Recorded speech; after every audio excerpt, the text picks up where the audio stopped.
They can be funny, addicting, and at times even terrifying. But recently, it seems they've overtaken our politics. Political memes. False memes. All those memes, there are thousands of them out there. So how did our politics become all about memes? On this, there are easy tactics. I know them, as you said, from politics, how to get more voice and virality to messaging that we're not using as a government to get counter messages out there. You have, I know something about memes, the data that you're presenting about Muslims killing Muslims, and this is a group that's killing more Muslims, to get memes to go more viral. Look at their fancy memes compared to what we're not doing. There's an obvious piece of legislation that we need to start working on. I've already directed the staff, but let's face it, we invented the internet. We invented these social network sites. We've got Hollywood. We've got the capabilities, as Mr. Sheikh was saying, to blow these guys out of the water from a standpoint of communication. So we need to work on that. We need to work on that quickly. So I hope you'll engage in that effort.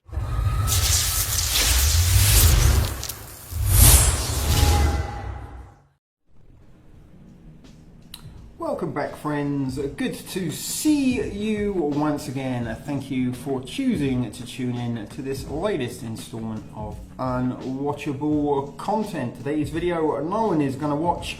We are revisiting the Darpa narrative network. It is an RDRR. For those of you who are unaware, RD stands for Reality Decoded, as this channel was once named, but I rebranded it around about 18 months ago, I believe, to No One Watches RD, because no one watches RD, and it had a slightly more catchy ring to it. But we are, as I said, revisiting the Darpa narrative network. It is about memetics, and I'm sure some of you longer serving regular offenders will be thinking, oh, for fuck's sake, RD, fuck off already with the memetics. We've heard it all before. But maybe that is the case, but maybe this hasn't actually resonated the way I had hoped for. Now, I always do say in every single video that I upload, make of it what you will. I'm not necessarily here to change your minds, views, or opinions. I am here to provide information that is often irrefutable, and more often than not comes directly from the horse's mouth. And I do tend to find myself, when I go into productions and try and sort of do my little bit of research and compile all the content for these videos, treat it a little bit as a court case, almost as though I am going before a judge and jury to present my argument that for whatever topic I happen to be discussing in whichever particular video it happens to be. And I don't try to persuade you to believe what I believe. I hope that the evidence I provide will speak for itself and help you determine if or not you should think that these things are disturbing, threatening a issue to public safety, maybe even an intrusion towards independent thought and opinion making. And memetics is something that I have spoken about since I started my YouTube ventures almost 7 years ago on both of my channels, the Thrift Store Prepper that was rebranded to TSP TV, and this channel formerly known as Reality Decoded, now known as No One Watches RD, has been a very prominent fixture within my content, and it is to me one of the most biggest threats towards humanity's independent thought and the ability for independent opinion forming, because the Darpa narrative network, since it has been active, has been providing us with thoughts and opinions on a daily basis, hour to hour, almost minute to minute, instantly updated us on particularly narratives that it wants us to adopt as our own. Now, as we progress through this video, I have added a couple of additional pieces of information to go along with what was originally part of a live stream that I put out regarding the narrative network. And partly why I wanted to revisit this subject was it was going to run a little bit in conjunction with some of the sort of recent topic that I put out concerning artificial intelligence. And also I did put a recent memetic uploader was pointing out that this is a $50 billion a year industry for the United States government, and that is the United States government on their own. There are, the United Kingdom, Australia, Europe, the United Nations, the World Health Organization. All of these individuals are using memetics in order to sell their narratives, sell their stories. Now, memetics is everywhere. I am no exception to its influence, and none of you are an exception to its influence. We have all been influenced by social media, memes, and memetics. Anybody who has a social media account, anybody who has a smart device has been subjected to memetic influence. I'm not the first person to create a YouTube channel and start talking about topics like this. It is because I saw other people with YouTube channels talking about topics like this that led me to start a YouTube channel of my own and talk about topics like this. But take a look at any given social media platform in contemporary times, be it yours, your friends, your families, and you will be inundated with an abundance of memetics, be it social media memes, short form videos, hashtags, or copy and pasted messages. There is very, very little on social media platforms that comes from an organic source. And what I mean by organic source, you don't really see many people sharing pictures of recent nights out or recent family occasions where they've been on vacation, unless of course it is that they want to gloat and get a little bit of brownie points for doing something that other people might otherwise not be doing at that particular time. But memetics are something that everybody uses to share and spread information that supposedly speak to them directly. And in the times, in the years that I've spoken about memetics, I'm often met with an awful lot of backlash, and people say, well, yeah, maybe that's the case. Memes might be a little bit mind controlling about brainwashing, but not the memes that I share. The memes that I share, they just say what I think. That's why I share them. It's not part of mind control at all. And I've often replied to this is, do you not find it disturbing that memes seem to say what you think and influence you therefore to share those thoughts? What comes forward first, the thought or the meme? And in some of my recent and older uploads, we have actually looked and provided patents for technology that can turn your thoughts into visual content, be it a video, be it a meme picture or a meme template. It can create from your thoughts content that looks virtually identical to real life. And as I said, it has affected each and every one of us. And I think why these sort of memetic contents are not exactly very well received, because everybody uses memes, and maybe people watching these videos think that maybe I'm directing it at them or targeting them personally, and it's not. Everybody uses memes. Just look at your social media feed, look at your friends, what they are posting, and the chances are 9 times out of 10 it's going to be either a meme or a short form video. And as I said, these are the things that have contributed greatly and possibly contributed solely for the state of the society's mindset, because everybody now is influenced via memetics and doesn't really maybe pay attention to long form content like this, or maybe not even tune in to the sort of daily news that was once a routine for many of people. It's sort of a family occasion, sort of before we went to bed when I was growing up. We would all have to sit around, watch the 9 o'clock news, and then once that was finished, okay, go brush your teeth and off to bed and rise in the morning. And that's the sort of something that doesn't seem to take place anymore. The majority of people do seem to take their information directly from their smart devices or whatever particular platform of preference they use on a daily basis to get their information. And any information that is provided for you, any suggested content, any people on Facebook that you're prompted to follow speaking of messages that are similar to thoughts and opinions that you have yourself, these are targeted. These are specifically made and designed for you to hear and you to share amongst people in your feed, your news feed that share a similar mindset as you do. This is all designed for segregation and polarization. You're the ones that, it doesn't matter how many times you share these memes or share these videos that are suggested to you.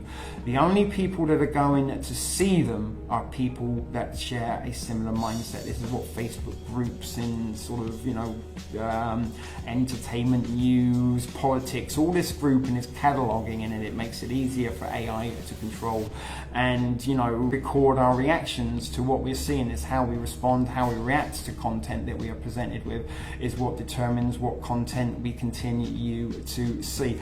So without any further ado, folks, we are going back to revisit the Darpa narrative network, and as I said, there are a couple of additional pieces of information that I have added to this evening's presentation for your informative, education and entertainment purposes. So with that being said, guys, let's head over to our first article of the day.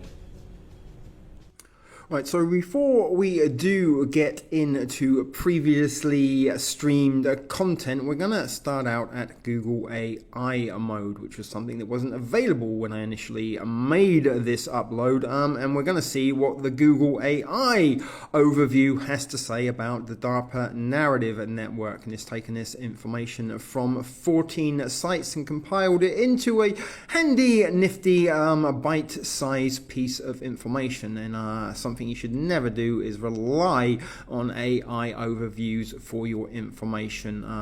You can use it as sort of a cliff note if you like, but do treat yourself to, or teach yourself rather, to start clicking on some of the links that it provides you where it did get its information from, because there's probably an awful lot of information contained within those articles that didn't make it into the overview. But the Narrative Networks N2 program is a DARPA initiative designed to analyze how stories and narratives influence human thoughts and behaviors, particularly in security and military contents. Launched around 2011, it treats storytelling as a quantitative science to better understand, respond to radicalized insurgency and social mobilization.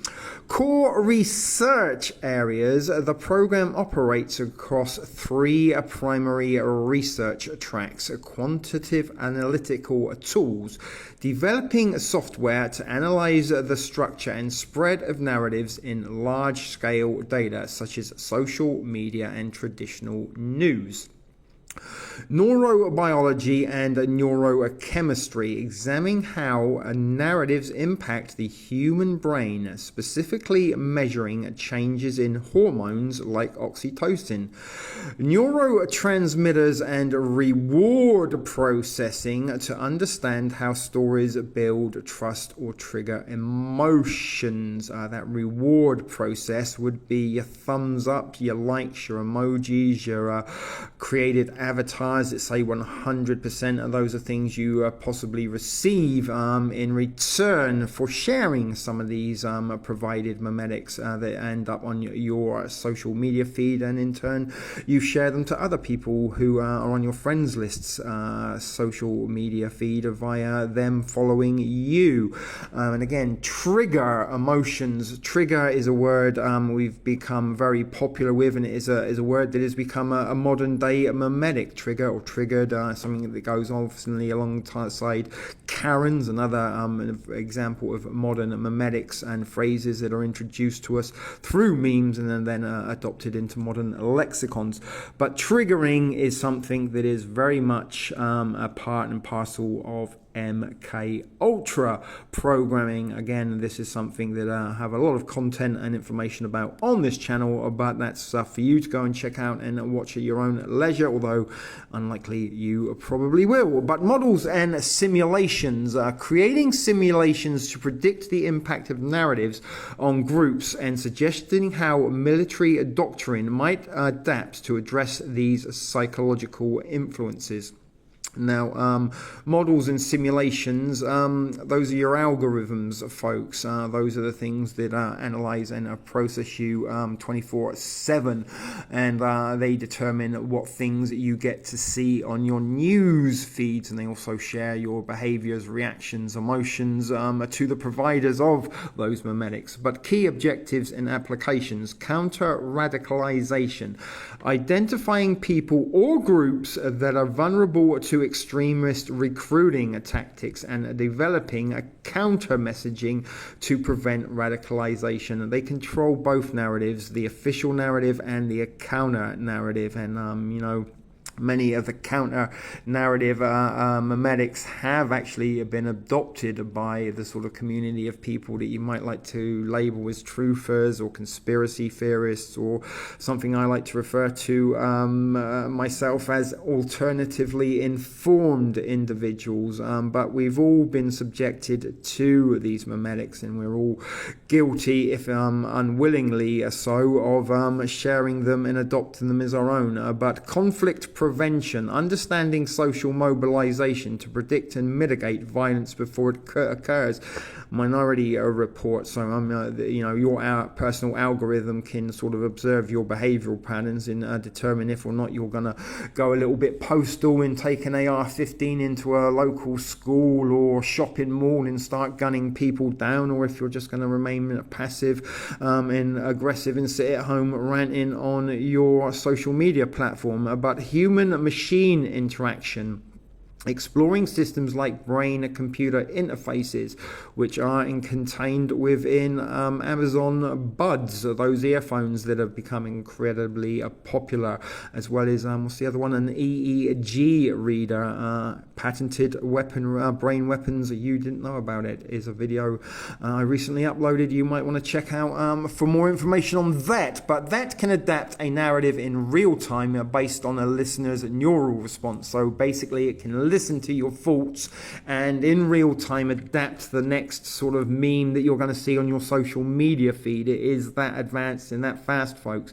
And this is sort of another reason why sort of short form content has become so prominent, is because it's very easy and quick for AI to generate this. The shorter it is, the more pixelated and in sort of memory they can, pixelation in memory they can put into that to make it more realistic. But social cultural training, using a choose your own adventure style narrative tools to help. I mean, I've spoken about choose your own adventure many times, folks, and even recently I've mentioned that regarding the 3i Atlas narrative that was provided to us.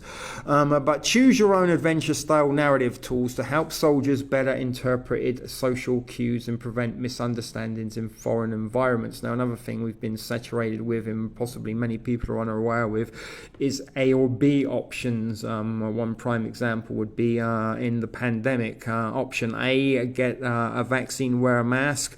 Option B, don't wear a mask, don't get a vaccine. Option A, comply. Option B, don't comply.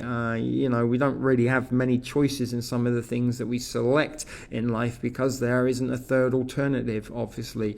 And sort of removing grey areas is what polarization is all about, pushing it to black and white, us versus them. While the specific N2 program was most active in the early to mid 2010s, its principles continue in newer Darpa initiatives, and here are some of them. In the future, we're going to be looking at some of these. Kairos focuses on schemas to help AI understand complex world events and causal chains. Incas aims to detect and analyze large-scale online influence campaigns.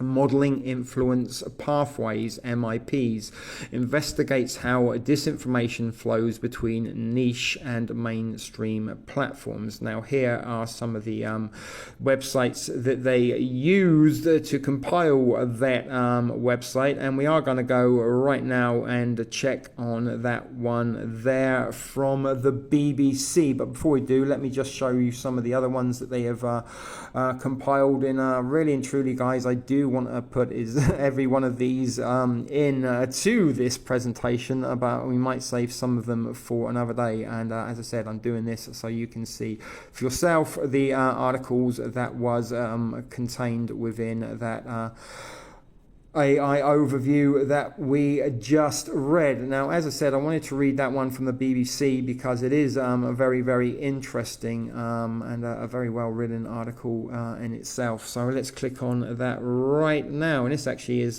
quite some time ago from 2014. And as I said, we'll see the sort of highlighted part, which was what made it into that AI view. But we're going to concentrate a little bit more on the article itself and what we didn't see. So it starts out, the Pentagon wants to understand the science behind what makes people violent. The question is what to do, what do they plan to do with it? In February of this year, this was back in 2014, over 11 years ago now, soon to be 12, the United States government was forced into full damage limitation mode. News that United States troops in Afghanistan had sent copies of the Quran to be incarcerated sparked a wave of deadly protests that left 36 people dead, interesting number, and more than 200 injured.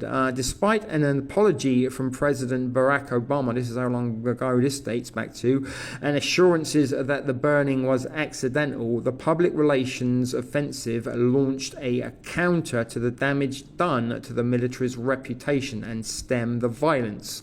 And it showed little signs of success. Now imagine that instead of employing a public relations experts to advise on the best strategy, United States officials had a device that could advise them what to say, generating a story based on scientific understanding of the brain's inner workings to soothe tempers and to calm the mood of the population. That device, in case you are wondering, is your smartphone or smart tablet if you are using a tab rather than a phone. But it sounds like something from science fiction blockbusters, but it is in fact the premise behind the Pentagon's growing interest in the neurology of political violence, a relatively new field that combines neuroscience with more traditional social science-based approaches to understanding human behavior. One program started last year by the Pentagon's Defense Advanced Research Projects Agency, DARPA, even looks at finding ways to generate versions of events that could be used in attempts to persuade people not to support the enemy. Known as the Narrative Network, it seeks to understand how narratives influence human thoughts and behaviors, and then those findings to a security context in order to address security. Challenges such as radicalization, violent social mobilization, insurgency, and terrorism, and conflict prevention and resolution, says William Casbier, the DARPA official leading the work.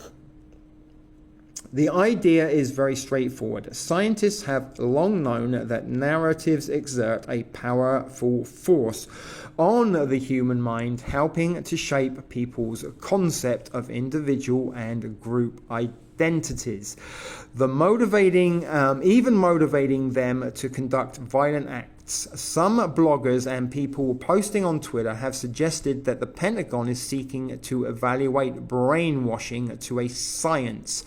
DARPA looking to master propaganda via narrative networks. Read the headline of a report on a science news website, physics.org. That is a article that I have contained more than once in previous memetic related contents on this channel. But for example, alongside countless similar blog posts and tweets.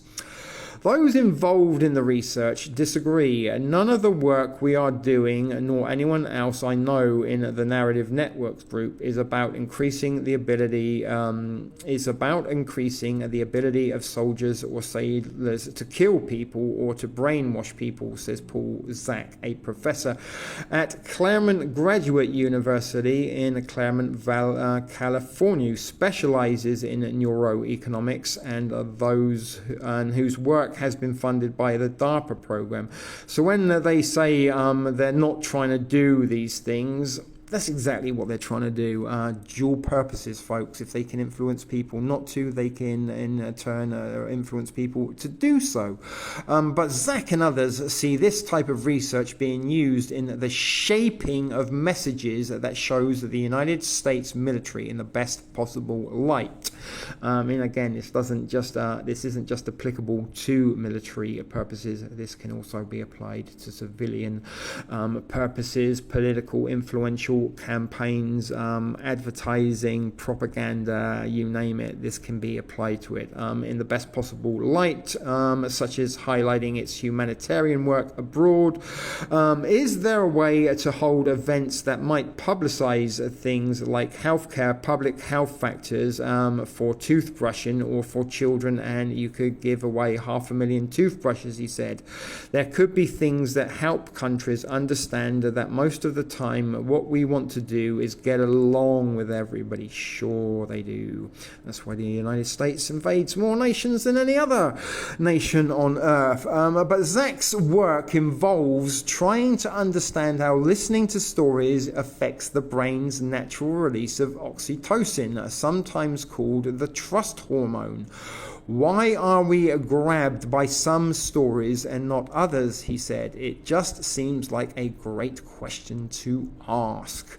To test his theories, Zak uses an experiment that involves university students watching a short video featuring a father describing his son's battle with brain cancer. Now, in 2014, folks, there was no YouTube Shorts, there was no TikTok, there were no Instagram Reels, although I do think possibly Instagram was up and running around 2014. I'm not entirely sure when they introduced Reels, and of course all of the things I've just mentioned, and we'll mention again: YouTube Shorts, Instagram Reels, TikTok videos are all short form video content. And this study, in this primal experiment, students were forced to watch a short form video content of a father describing his son's battle with brain cancer. And after watching the video, Zak was able to measure oxytocin levels in the blood of participants, as well as their willingness to give the money they've earned from participating in the experiment to a charity. Our hypothesis is that this connection system that the human beings have, which utilizes oxytocin, is activated by the same kinds of narratives, the same kind of stories, he said. So, as I said, the video was powerful enough to influence those that watched it to hand over their payment for taking part in that study to a cancer charity, as an example of how influence works, but without actually sort of seeing or having any visual evidence of that experimentation. We have to take the word of the article that that actually happened the way it did. But stories aren't the only way to increase trust. Zak has also experimented with having subjects spray oxytocin into their nose, but that's not an approach that would have practical applications for the military. He cautions the government is not looking to just spray oxytocin into the crowds, he said.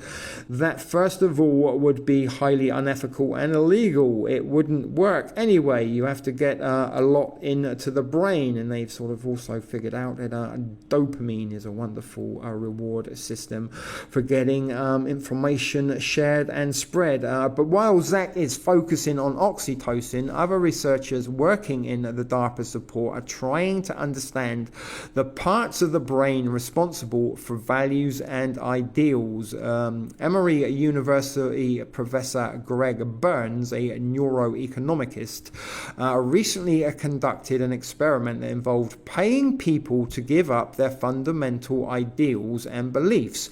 Participants were placed in a functional magnetic resonance imaging fMRI scanner, while the statements based on answers they had previously given on a questionnaire were presented on a screen. Topics related to either core beliefs such as views on gay marriage, sex with children, and sterilization of people with genetic conditions, or less fundable matters such as preferences for PCs or for Macs. The volunteers were then offered up to $100 to sign statements disavowing their previous views. Perhaps unsurprisingly, more were willing to take money to change position on things like whether they were a cat person rather than a dog person than were willing to do so to shift their stances on whether they would accept money for sex, for example. More interestingly, Burns found that fundamental values such as those concerning sex and belief in God triggered activity in a part of the brain called the left temporal junction, while more everyday belief statements simulated activity in the entirely separate left and right inferior partial lobes. These findings suggest Burns means there is a biological basis for ethnic conflict. Many of the conflicts that we are currently face internationally are ultimately about control of biology, says Burns. People say they are fighting for ideas, but what they are really fighting for, according to Burns, is for values connected to the survival of those values, such as reproductive rights.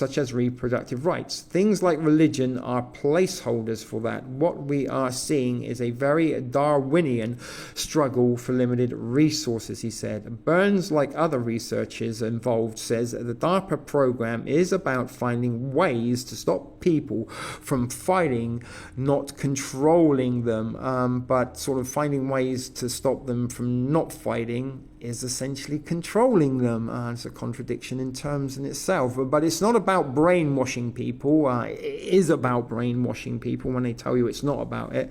That is a dual purpose to the technology, and they give you the purpose that they like and sounds the most palatable as the primary purpose for this. But he says we're not in the business of reading people's minds, although they are. Another contradiction. The DARPA narrative network is not the only nefarious initiative that I have covered on this channel. The DARPA Brain Initiative is all about reading people's minds and implanting thoughts and feelings. Check that video out at your leisure, or maybe we'll revisit it in a day or two. But by understanding the biology of what causes people to go to war, we might begin to understand how to mitigate it. So as I said, many contradictions there. They do all of the things that he says that they don't try to do. Whether creating better narratives can help reduce conflict is still an open question. However, neuroscientists at the Massachusetts Institute of Technology, also known as MIT in Cambridge, Massachusetts, have been studying the role of stories and dialogue on those involved in the Arab-Israeli conflict, and that is something that is extremely rampant at the moment. Many people are memetically standing with Palestine because memes told them to, and in particular how stories affect sympathy for others. I think there's a perception out there that if someone commits these horrible atrocities to another group, that they must be sociopaths, they must be psychopaths that lack empathy for other people, says Emil Bernau, a postdoctoral fellow at State Lab at MIT, which is not funded by the Darpa program, but I think, he goes on to say, it might be very different, that they might actually be highly empathetic people, but their empathy is highly regulated so that it is applied strongly to in-group members, but not at all to out-group members, us and them, folks. A or B choices. In a study published last year, Bernal and his colleagues looked at what happens in the brain when Jewish Israelis and Arabs read stories intended to evoke sympathy about members of each other's group. Participants read about children suffering physically or emotional pain, such as by cutting themselves with a knife or losing a parent. For example, brain scans carried out with MRI machines showed these stories elicited similar patterns of activation in the medial prefrontal cortex, the medial prefrontal cortex, the brain region associated with sympathy. Whether subjects read about members of their own group or about the enemy, interestingly, reading the same stories about the suffering of South Americans triggered a noticeably different response in this brain region and others involved in thinking about others' emotions. The most poetic interpretation of that is that these are the brain regions where the opposite of love is not hate, it is indifference, says Bernal. In a separate study, Bernal and colleagues asked Israelis and Palestinians to write about difficulties they faced because of ongoing conflict. The accounts were then read by members of the opposing groups, and feelings such as empathy, trust, and warmth were measured using a survey. The researchers found the attitudes of the Palestinians towards the Israelis improved more when they were allowed to tell their stories rather than listening, whereas Israelis' attitudes about Palestinians improved more after they listened to Palestinians describing their experiences. The MIT research could hold some lessons for the United States government, and indeed it has provided some lessons for the United States government, which spends over $1 billion a year on trying to convince foreign and domestic audiences of its point of view. Over $1 billion a year, folks. Whether via radio broadcasting or through the Pentagon's foreign language news sites, it's interesting that we spend a lot of money as a country on the Voice of America radio station, Bernal says, when this research is starting to show that what might be most effective would be the ear of America. As a line of defense, beyond the question of better storytelling is a fundamental question about whether such research will actually help the Pentagon convince people that the United States military is really there to help them. I don't think many people do think they are to help them. Tom Brzezinski, a social psychologist at the University of Colorado who studies terrorism, says that it is not clear that misunderstanding the neuroscience of violence, while an interesting scientific endeavor, will lead on its own to solutions to terrorism. We need to understand those things, no doubt about it. But in terms of promoting peace, I'm not sure that knowing where in the brain the anger that leads to violence is happening is going to help us discourage war, says Brzezinski, who has been studying the effects of recent Arab Spring uprisings on attitudes towards the West. We're not going to be able to go in and zap people's amygdala or anesthetize them or do whatever, he says. We're going to need to change the way that they interpret things that happen, and we're going to need to stop doing things that people interpret as insulting or challenging to their way of life. For Brzezinski, the potential use for such work also raises an interesting ethical question reminiscent of the issues addressed in A Clockwork Orange. And guys, a very wonderful example of your social media feed and what it is doing to you is the scene that we're about to read from 1971 Stanley Kubrick's Clockwork Orange, in which the film and the scene from the film and the book on which was based, you could see how someone reliably you could somehow reliably change people's minds so they didn't want to kill anymore. Should that be done?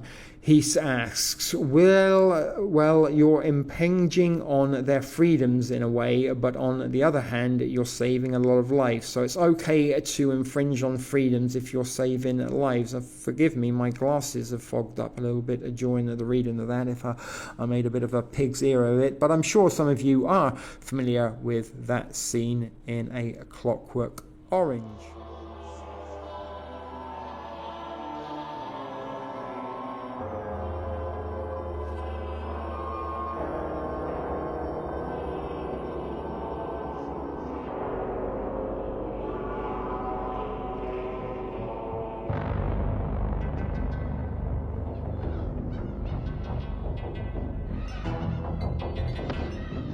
So far, the first film was a very good professional piece of cine, like it was done in Hollywood.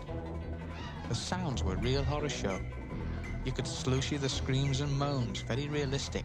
And you could even get the heavy breathing and panting of the tall-chopping Malchicks at the same time. And then what do you know? Soon our dear old friend, the red vino on tap, the same in all places like it's put out by the same big firm, began to flow. It was beautiful. It's funny how the colors of the real world only seem really real when you video them on a screen. Now, all the time I was watching this, I was beginning to get very aware of not feeling all that well. And this I've put down to all the rich food and vitamins. But I tried to forget this, concentrating on the next film,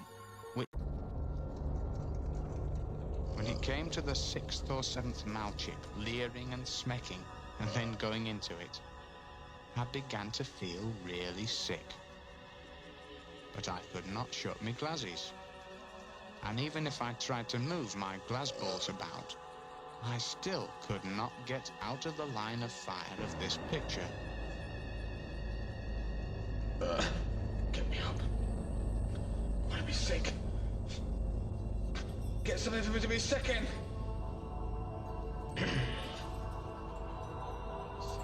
Very soon now, the drug will cause the subject to experience a death-like paralysis, together with deep feelings of terror and helplessness. One of our early test subjects described it as being like death, sense of stifling or drowning. And it is during this period we have found the subject will make his most rewarding associations between his catastrophic experience environment and the violence he sees. But shaping public relation campaigns and people's minds isn't necessarily the only military application for such research. David Matsumoto, a professor of psychology and a director of culture and Edmonton Research Laboratory at San Francisco State University. Fuck me, they do like to drag their fucking credentials out, don't they, these pieces of shit.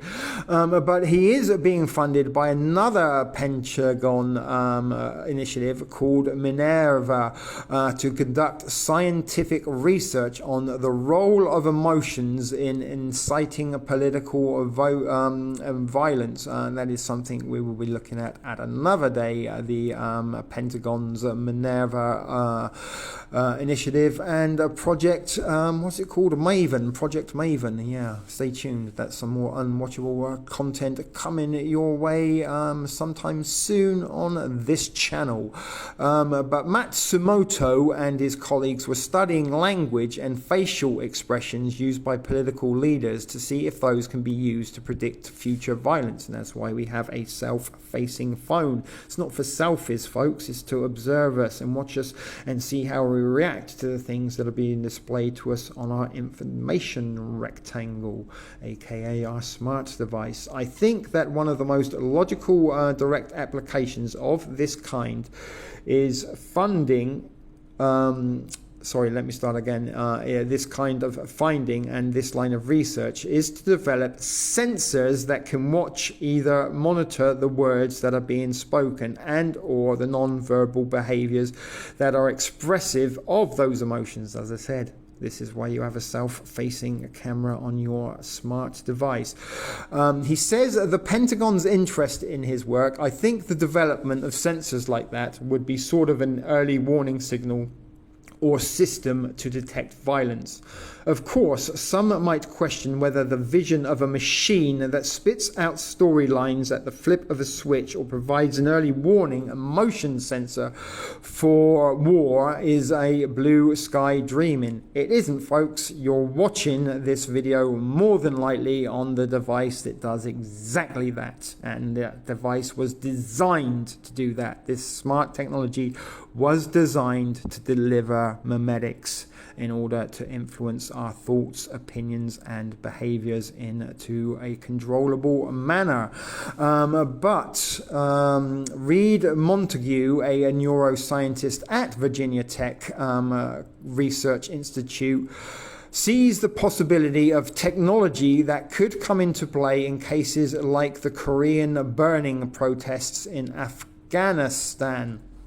I see a device, smartphones, coming that's going to make suggestions to you, like this situation is getting tense, and A, this situation is getting tense, and B, here are things you need to do now. A and B choices, folks. I'll help you as you start talking, says Montague, who is part of the Darpa Narrative Networks project that could be really useful. So here we're saying, and we will hear from Darpa itself, we're heading there very, very shortly. Sorry guys, this is a long article, but very interesting to me at least. Maybe it's interesting to some of you that are watching, maybe it's not so interesting. But we are going to hear that memetics does depend on a device that also delivers a reward system and contains monitors, cameras, and speakers, microphones in order to monitor the sound sights of people's reactions to what they are being presented with. But Montague points out this, that people also once doubted that a computer could beat a chess master, but as technology advanced, computers eventually became good enough that they could outmaneuver even the best chess players. And so I'm saying, guys, you may be smart, but you're not smart enough to outsmart a billion-dollar computer algorithm. But of course, the idea of a big blue-style computer that taps the mind's biology to generate stories sounds less like a feel-good storytelling machine than a military weapon designed to manipulate people's mental state. It's a weapon, says Montague, but it's a defensive weapon, and you and I are using those defensive weapons right now to watch and broadcast the very stream we are watching, guys. And that is the end of that story from the BBC. As I said, very, very, very interesting stuff indeed. So with that out of the way, let's get back to the previously shown unwatchable content regarding the Darpa Narrative Network, and once that is done, there's going to be another few bits and pieces of additional content regarding this subject before we wrap this up. And forewarning, guys, this is a long one. Right, folks, so let's start out at the DARPA Defense Advanced Research Project Agency's website and get the information from the horse's mouth, so to speak, and see what they have to say the narrative network is all about. And it starts out by saying, why do people accept and act on certain kinds of information while dismissing others? Why are some narrative themes successful at building support for terrorism? And what role can narratives play in causing and helping to treat post-traumatic stress disorder? These questions deal with the role narratives play in human psychology and sociology, and their answers have a strategic implications for defense missions. DARPA launched the Narrative Networks program to understand how narratives influence human cognition and behavior and apply those findings in international security contexts. The program aims to address the factors that contribute to radicalization, violent social mobilization, insurgency, and terrorism among foreign populations. It also can be applicable to domestic populations.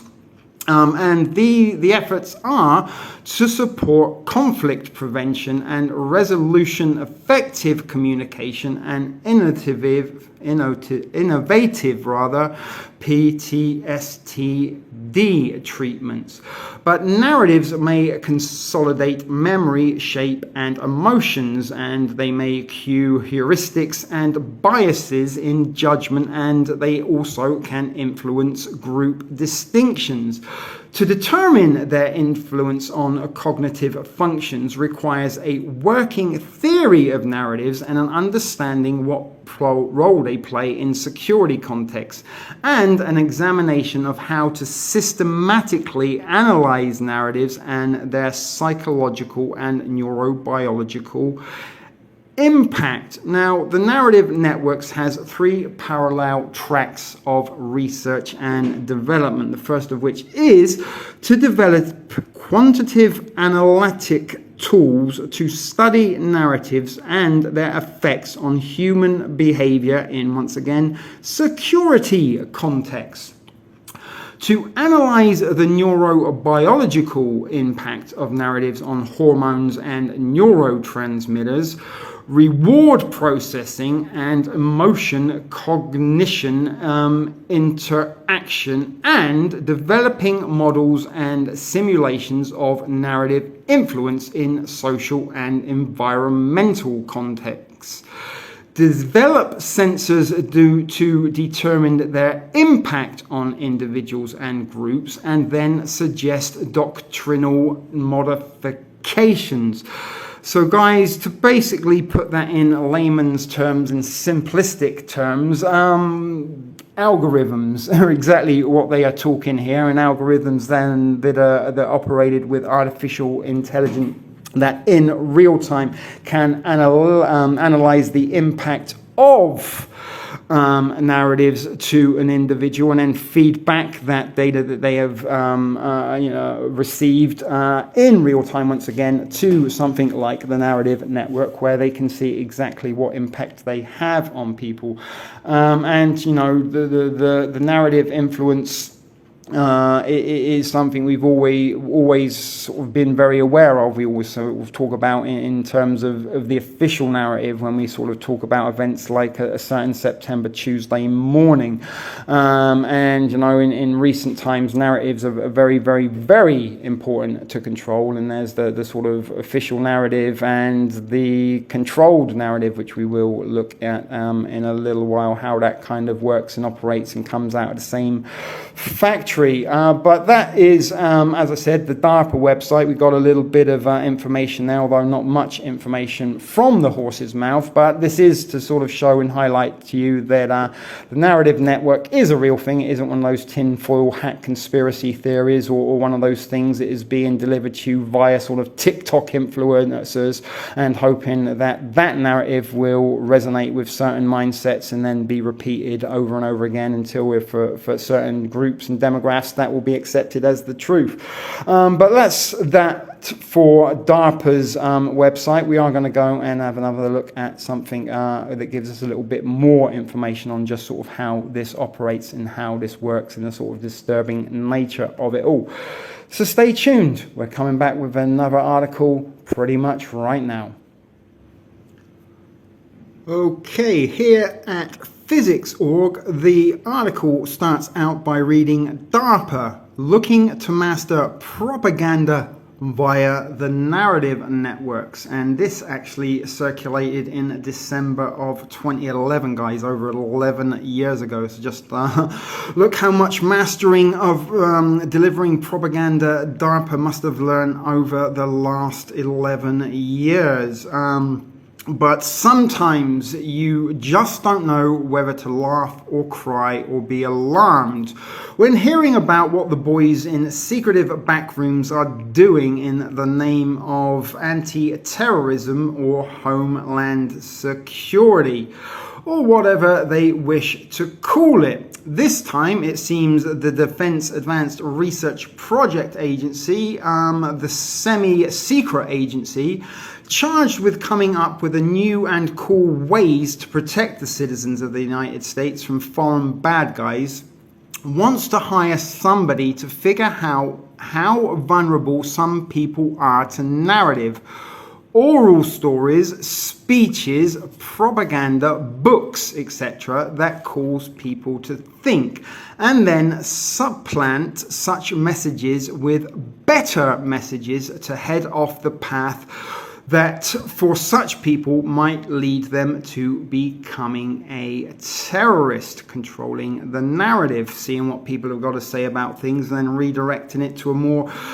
desirable destination, one could argue. But called the Narrative Network Project, DARPA has released a solicitation for research proposals by those that have both the know-how and the technology to implement such a program, which is divided into two parts, although we just seen from the DARPA website there are actually three parts. But the first part would involve, just to repeat that, analyzing what happens to people when they hear or see a message. It is thought that certain messages or images actually cause a change in the brain to accommodate them as new ideas. And memes, of course, are images that contain messages that often change the brain to accommodate the new ideas. But the second part of the study is quite naturally would involve developing a means for taking advantage of what is learned in the first part. Or in other words, to come up with a way to find out who is vulnerable to messaging or certain messaging, and then to blast them with a message that would overwrite any undesirable brain changes that occurred as the result of that person being subjected to bad messages.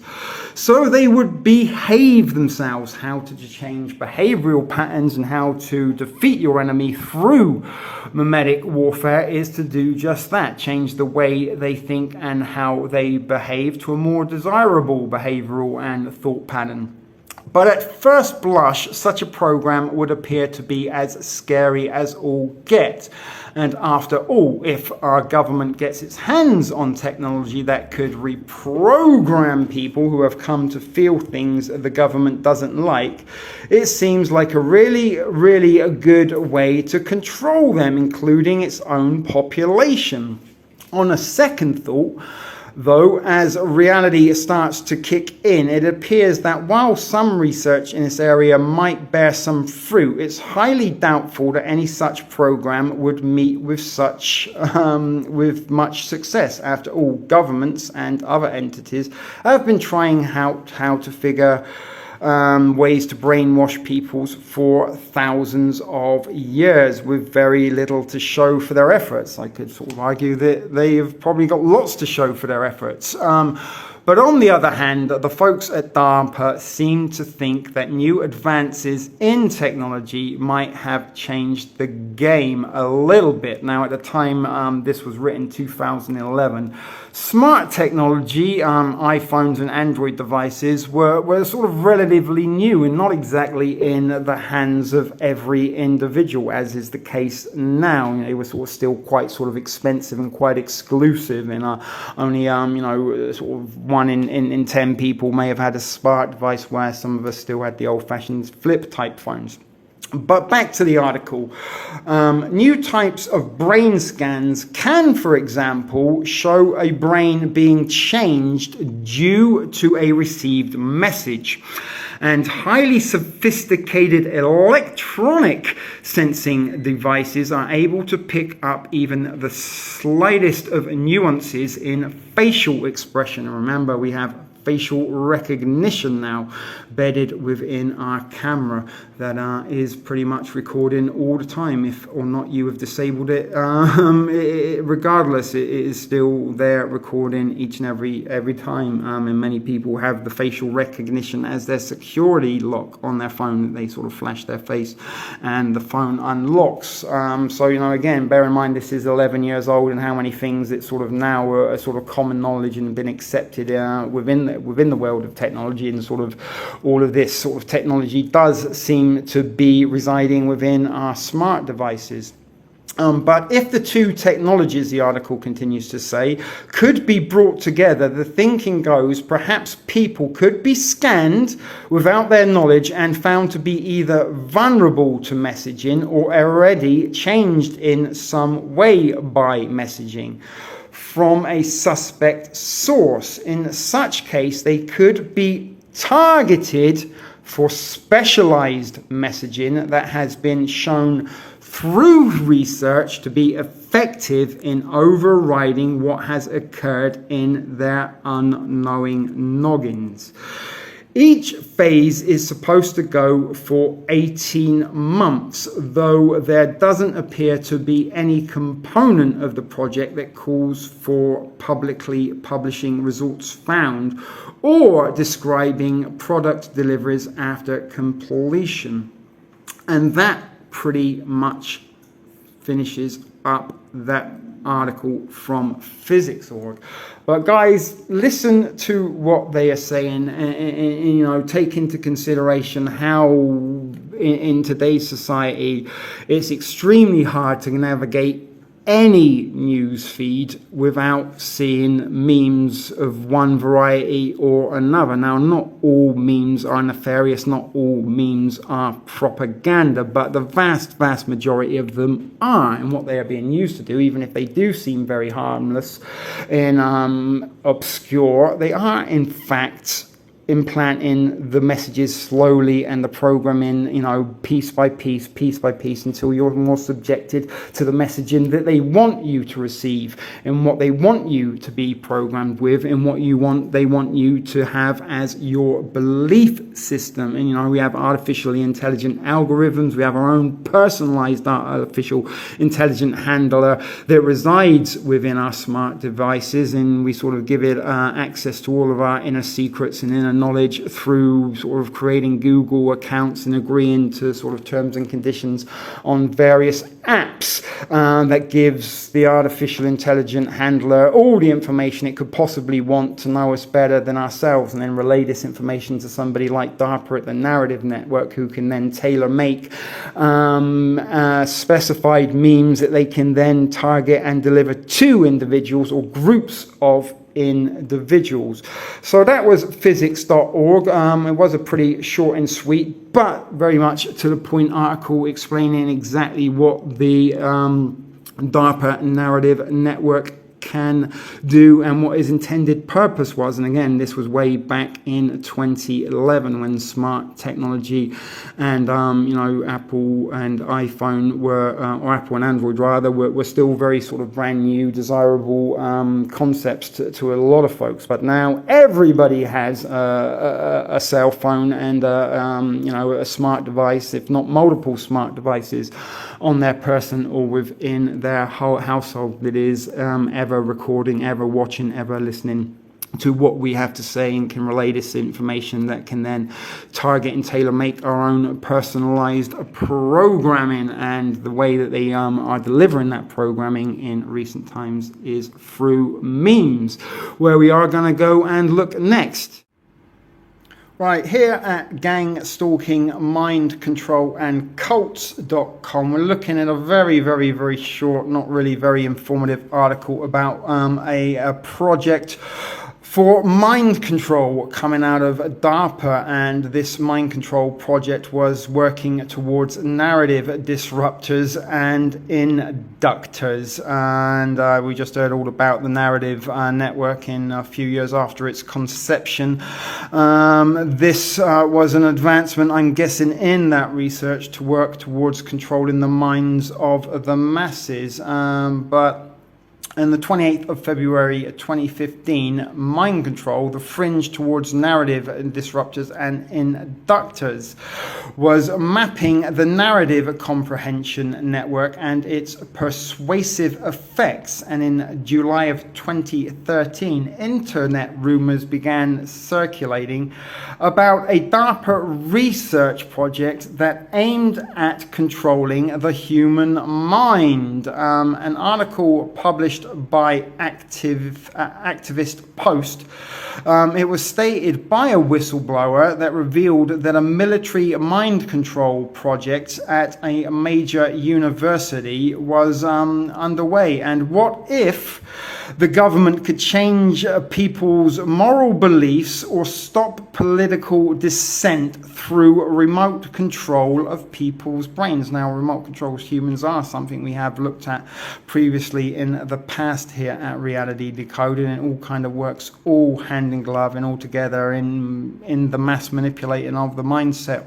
And you know, DARPA seems to be behind a lot of this memetical warfare, and they are not the only player in memetic wars. If they were the only enemy using memetic warfare against us, we might stand a chance. But sadly, the United States government, the United States military, NATO, the United Nations, the United Kingdom government, the list is pretty much endless of how many people are investing millions and millions of dollars, of pounds or euros into memetic research, and in particular how to utilize military memetics in civilian terms, should I say. But it sounds like science fiction, right? Well, a leaked document reveals that the US government, through DARPA, who is a government contractor of course, and not an actual wing of the government, which gives them sort of plausible deniability as to what DARPA may or may not going on. But it is very close to accomplishing in this. And again, this was back in 2013, a couple of years after the narrative network's conception.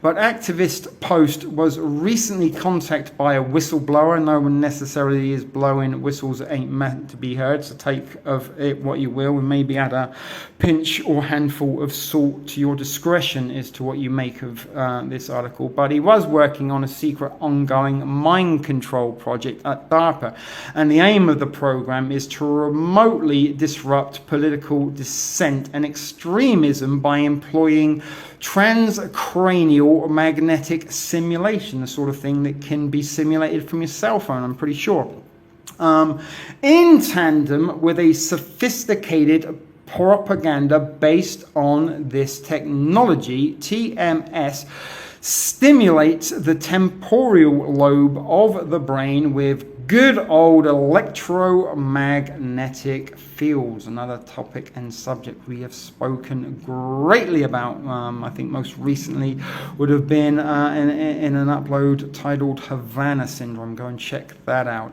But frequency, weaponry and technology and mind control is something we have also spoken a great deal about at Reality Decoded, as well as memetics, which we are looking at more in depth this evening.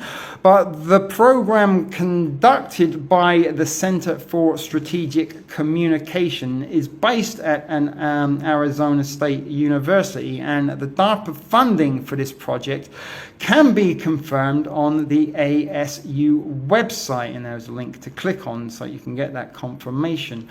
And the head of the project, Steve Corman, has worked extensively in the area of strategic communication as it applies to terrorism and extremism, or what could be called the war of ideas. Read more on that, but we won't be doing that today. But the author of this article sent out for a Freedom of Information Act request to the OSD, US and DARPA regarding this project, and below he received some documents which unfortunately I tried to click on, but you can't open them. But there you can see he did receive some documents. But that's pretty much all it is saying here on gang stalking, mind control and cults about the DARPA mind control project. And there are a few more articles out there on this if you choose to look into it further yourself. I'm trying to sort of keep this a little bit brief and maybe try to streamline the length and duration of these presentations, and maybe spend a little bit more time afterwards live in the studio talking about what we've just seen. So that is that for gang stalking, mind control and cults.com, a very interesting website. Again, I would recommend, if you're interested in stuff, checking it out. But let's go and check out some more articles on meme control, narrative networks, and how exactly they sort of are working to change the minds of the masses. So stay tuned, guys. We're coming back right now with another new article.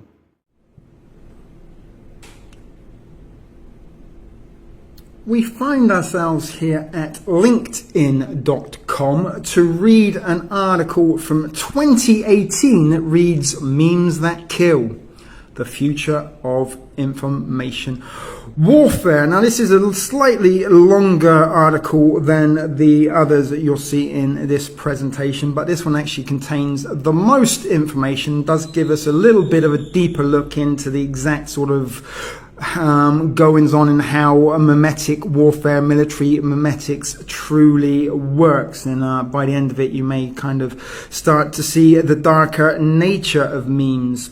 But the article starts out by saying memes and social networks have become weaponized. And while many governments seemed ill-equipped to understand the new reality of information war, I would contradict and suggest that many governments probably seemed very well equipped and understand only too well the concept of the new reality of information warfare. But how will we fight state-sponsored information and propaganda in the future? Well, we won't know how to fight it unless we understand what it is and how the different information and propaganda is spread, which is why I do these presentations for you on military memetics. But this article comes from CB Insights, and for the full version, you can check us out here.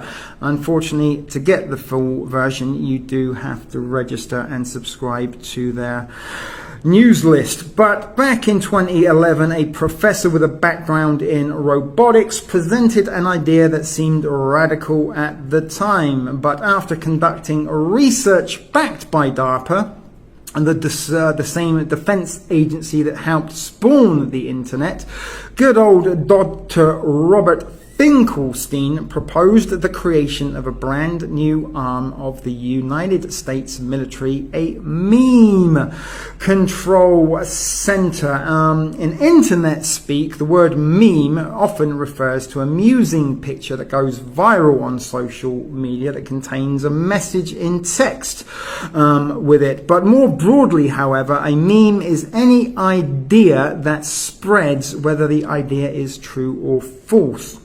In this broader definition of meme that Finkelstein had in mind when he proposed the meme control center and his idea of memetic warfare. And here's a diagram from the PDF on military memetics, memetic warfare, that sort of points out and highlights how it works. So on the left-hand side of the screen, you can see a box that reads Memetics for Intelligence and National Defense, MIND, Mind, R&D Center.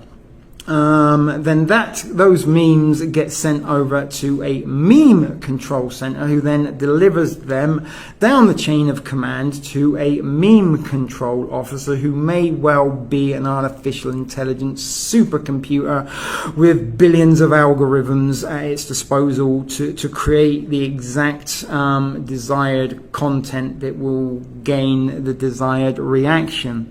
And what the meme control officer then does is send the memes out to two separate processing centers. One, the meme processing center for the pro side of the argument or propaganda, and the counter meme processing center, which is the more dangerous of the two, for the counter propaganda of whatever agenda or narrative is requiring the use of memes to deliver the desired message. And both of these processing centers, pro and against, then distribute their memes to the world, where they get shared, replicated, and redistributed.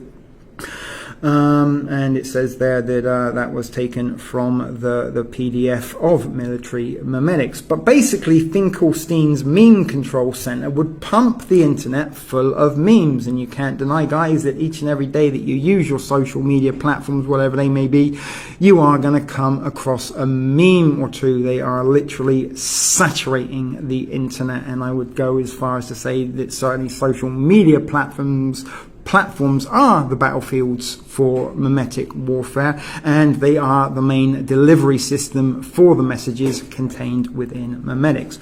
But Finkelstein happened to see a future in where guns and bombs are replaced with rumor and digital fakery, as well as social engineering. And again, the social engineering is very, very evident in my eyes as an observer in contemporary times.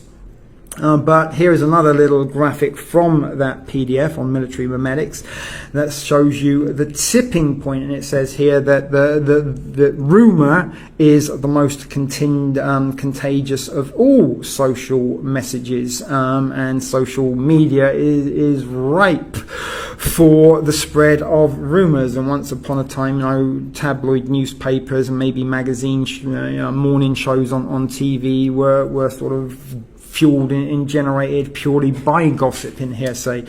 But they contain sometimes a little kernel of truth within the rumor or within the urban legend that is being distorted in three directions. The first one would be level entry.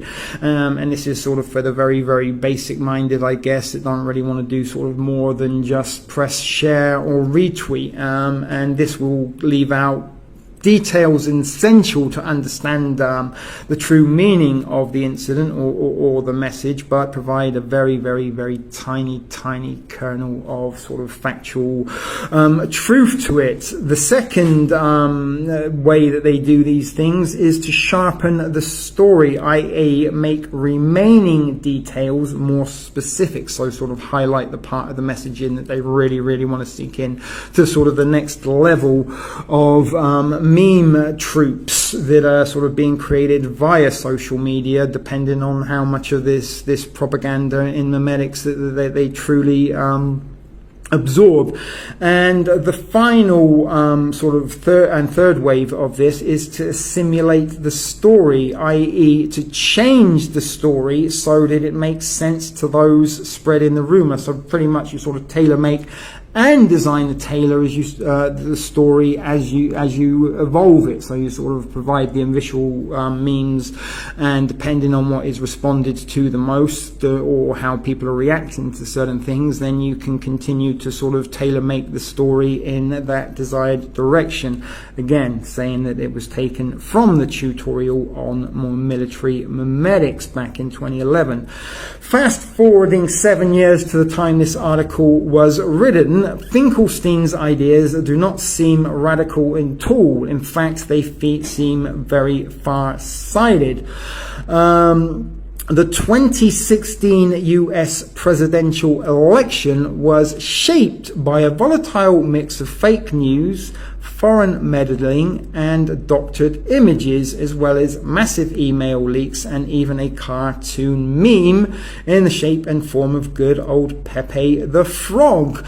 And not to mention a conservative news site called InfoWars. But it no longer seems silly to say that the future of warfare isn't on the battlefields, but it is on our screens and in our minds, and our social media feeds, as I've already said, have become the battlefields for these information memetic warfare campaigns.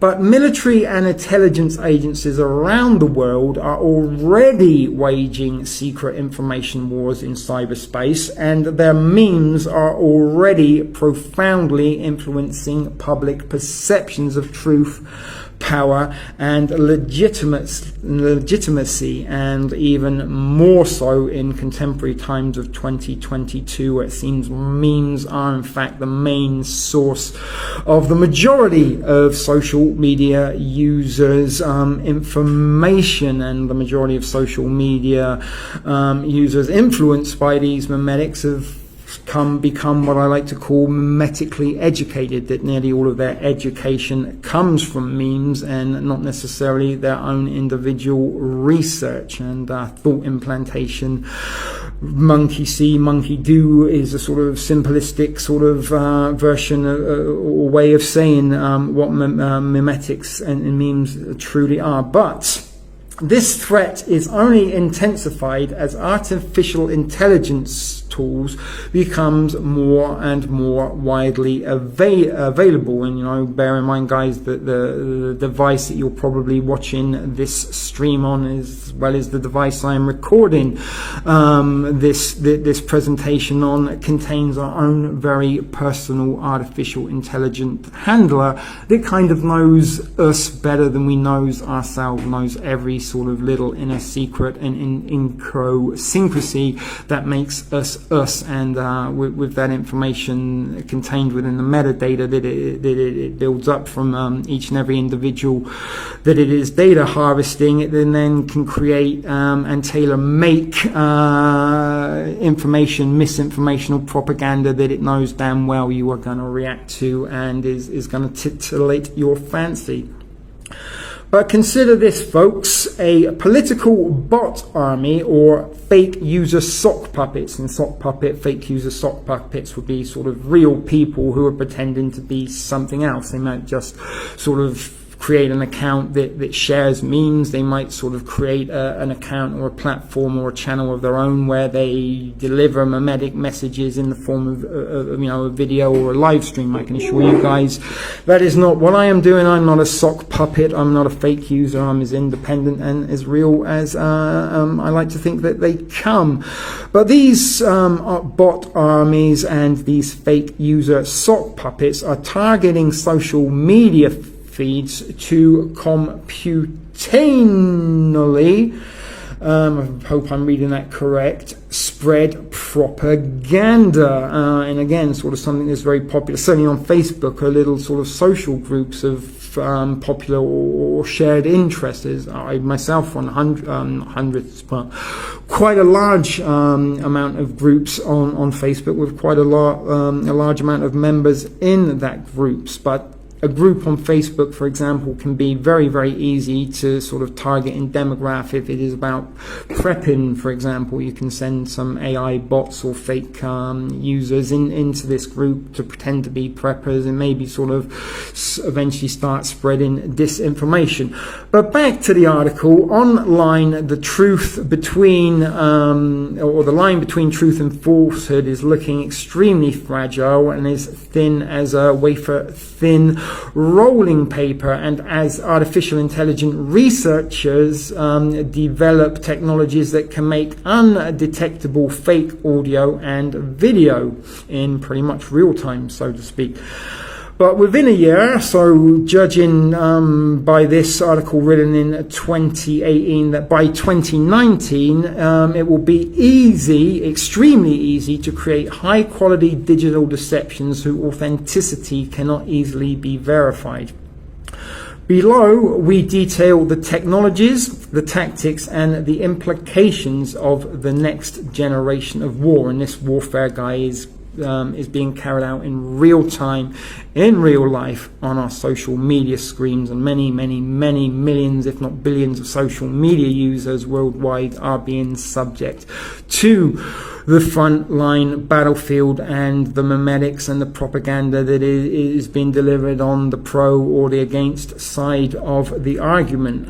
There is a high resolution version that is available on the subscription website, which we're not going to look at, but there you can see what the image that made up the thumbnail of a whole bunch of people staring at their phones, but the same sort of red light is is symbolizing the sort of same messaging going into each and every single one of them from pretty much the same source, their cell phone, which is where most people get their information from.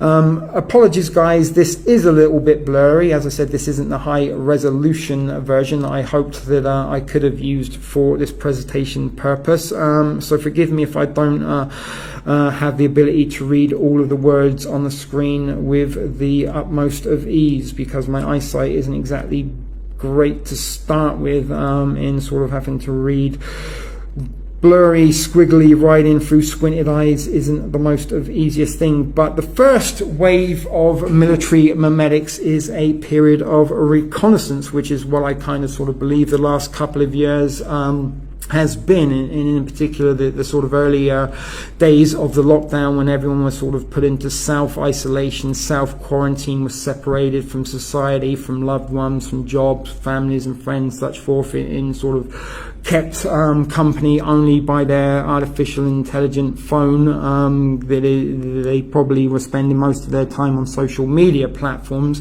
What was going on during this time was the artificial bots and the sort of sock puppets were collecting all the information and metadata on individuals and groups of individuals, and using that for research purposes and for targeting material. Is what it sort of says then. So an adversary scopes and steals targets metadata, so they pretty much steal all of your sort of recent and regular posting habits, and then sort of from that conduct a sort of psychotronic or psychoanalysis of individuals or groups of individuals, and then they can sort of tailor make by design the next wave of propaganda, which is weaponization.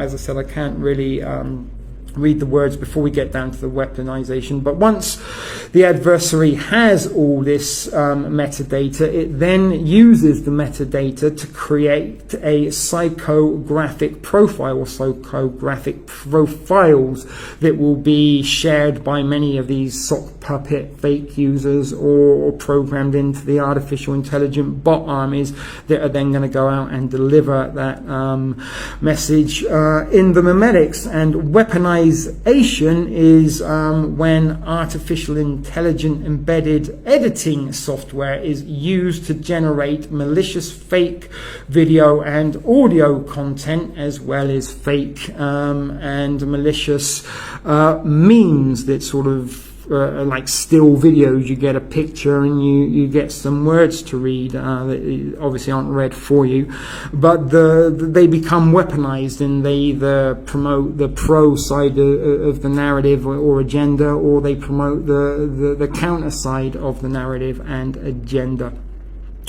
Then is the phase of attack, and the armies, be them artificial intelligent bots or sock puppets, will then strategically pump deceptive content into the information system. So example would be these bots in sock puppets would have 10 or so memes or variation of the same meme that they would then go out of their way to start posting on social media platforms or within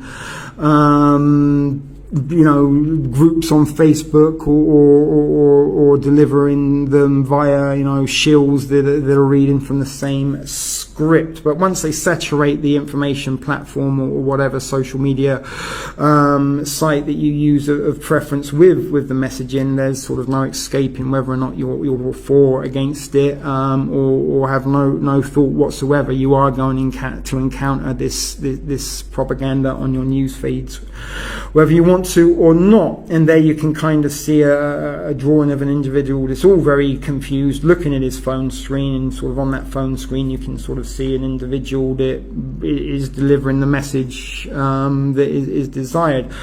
But machine learning enabled bots feed the content to people that they are most likely to share faked media. So once you sort of got all the information, you've created your fake personas that are gonna sort of share similar mindsets or similar attributes to the individuals that you want to manipulate, you then give them all the information that you need them to share, whether it be fake or not, and they will go out and do that for the unwillingly and unknowingly, knowing that they have sort of become an extension in the military memetics, and they are becoming a propaganda delivery system of their own.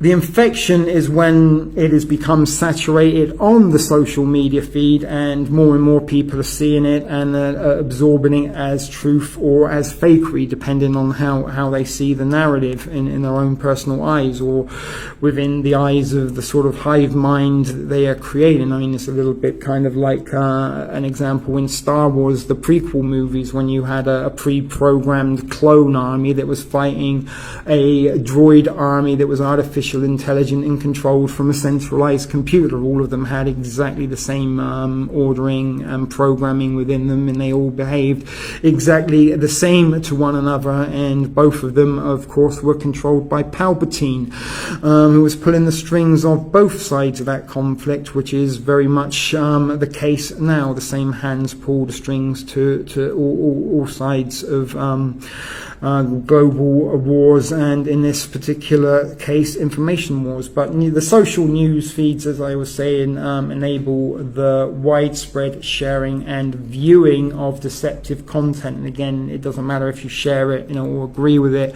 you are going to see it at some point or another. And the messaging contained within certainly sort of the picture memes that are the more commonly used as a distribution system, that messaging contained will be implanted in your mind the more times you go up and down and scroll through your social media.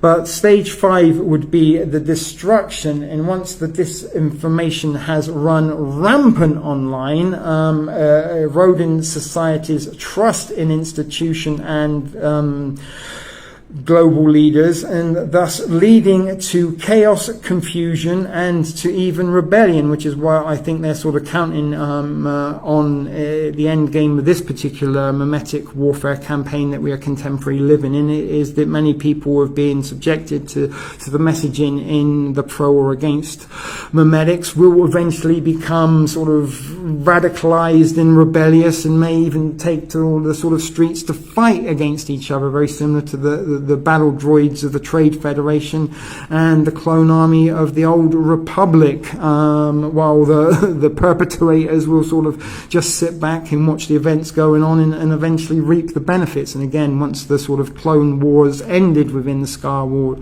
prequels, the one galactic order of the Imperial Empire took the place of the role of the Old Republic once played in the galaxy, and was very much a draconian, tyrannical place to live, if you are familiar with the Star Wars movies, and we will not include the Disney monstrosities within that categorization. But there's a little picture of the rebellious meme warriors that I guess we could call them Meme-Chorian candidates through a series of programmatics, through the 3 stages of memes, have become so sort of consumed and controlled and under the influence of the memetics that they in turn become radicalized in civil unrest, could possibly lead to martial law, which will probably not be relinquished once the incident has run its course.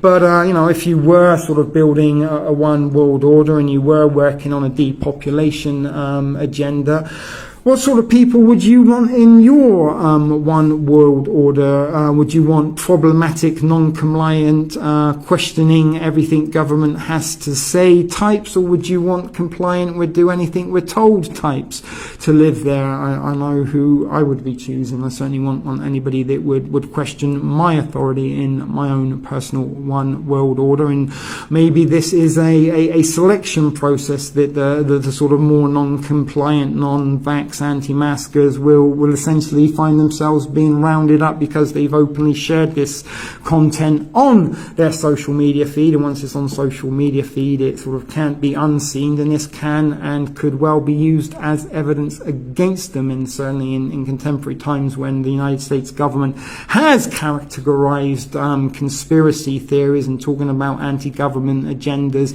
and in particular speaking about the anti-COVIDian era as acts of terrorism and terrorist thoughts. And once terrorism law comes into play, it's a very, very different kettle of fish than how regular law does. You can and will or could be detained indefinitely without charge, without a hearing, for the safety and security of the nation. It's always for safety and security that draconian measures are introduced and rolled out. But information attacks can be summed up in one century-old word: provocation. I'm not even going to attempt to read the Russian version there of the word. But think of artificial bots in these sort of fake sock puppet accounts as agent provocateurs that are going to sort of add fuel to the fire and stir up the bee's nest until eventually people are going to get burnt or stung.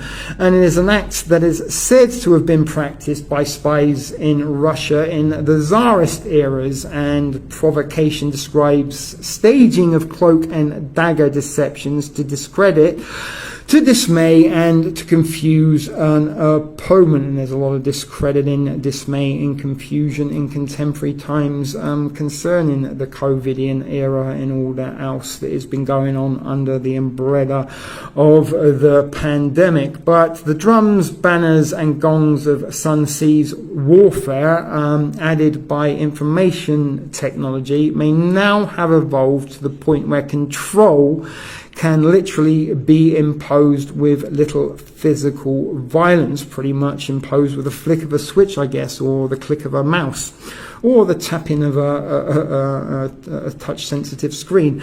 And that was a quote from U.S. Colonel Richard Savansky, and that was a theory of information war preparing for 2020 that was written in 1995, folks, nearly 30 years ago. If you want to let that sink in, how long they have been preparing for memetic warfare. But in addition to international interference, politicians have also been known to stage domestic digital influence campaigns. Good old President Trump's campaign has come under increasing scrutiny for reportedly contracting UK-based firm Cambridge Analytica to mine Facebook data and to influence voter behavior in the run-up to the 2016 election.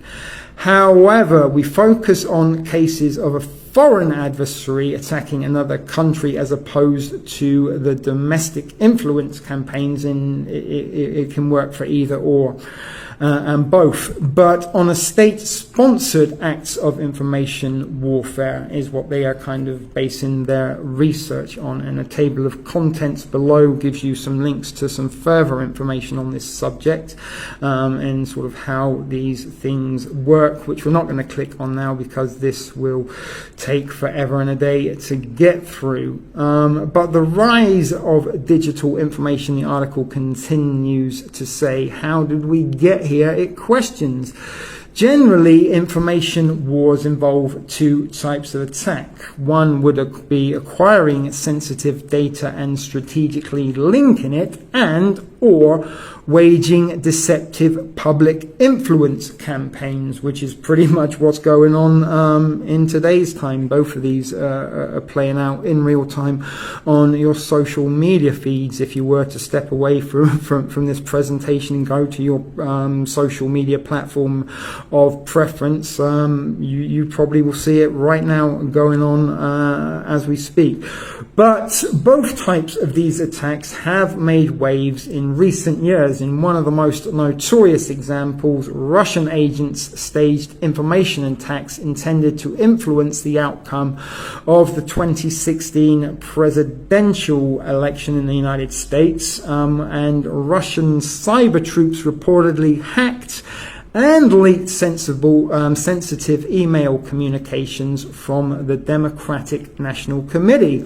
And it conducted an online propaganda campaign to influence American voters. Facebook agrees with the FBI's indictment that a Russian government contracted unit called the Internet Research Agency, in brackets the IRA, not the Irish Republican Army of yesterday that terrorized England for many years with a dirty bomb campaign, was responsible for exposing up to 150 million Americans or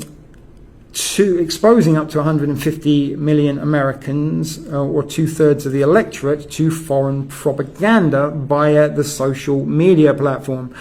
The indictment does not say whether Russia's meddling had an effect or an impact on the election's outcome, but the electoral and media system's vulnerability is a worry for everyone, regardless of partisan politics.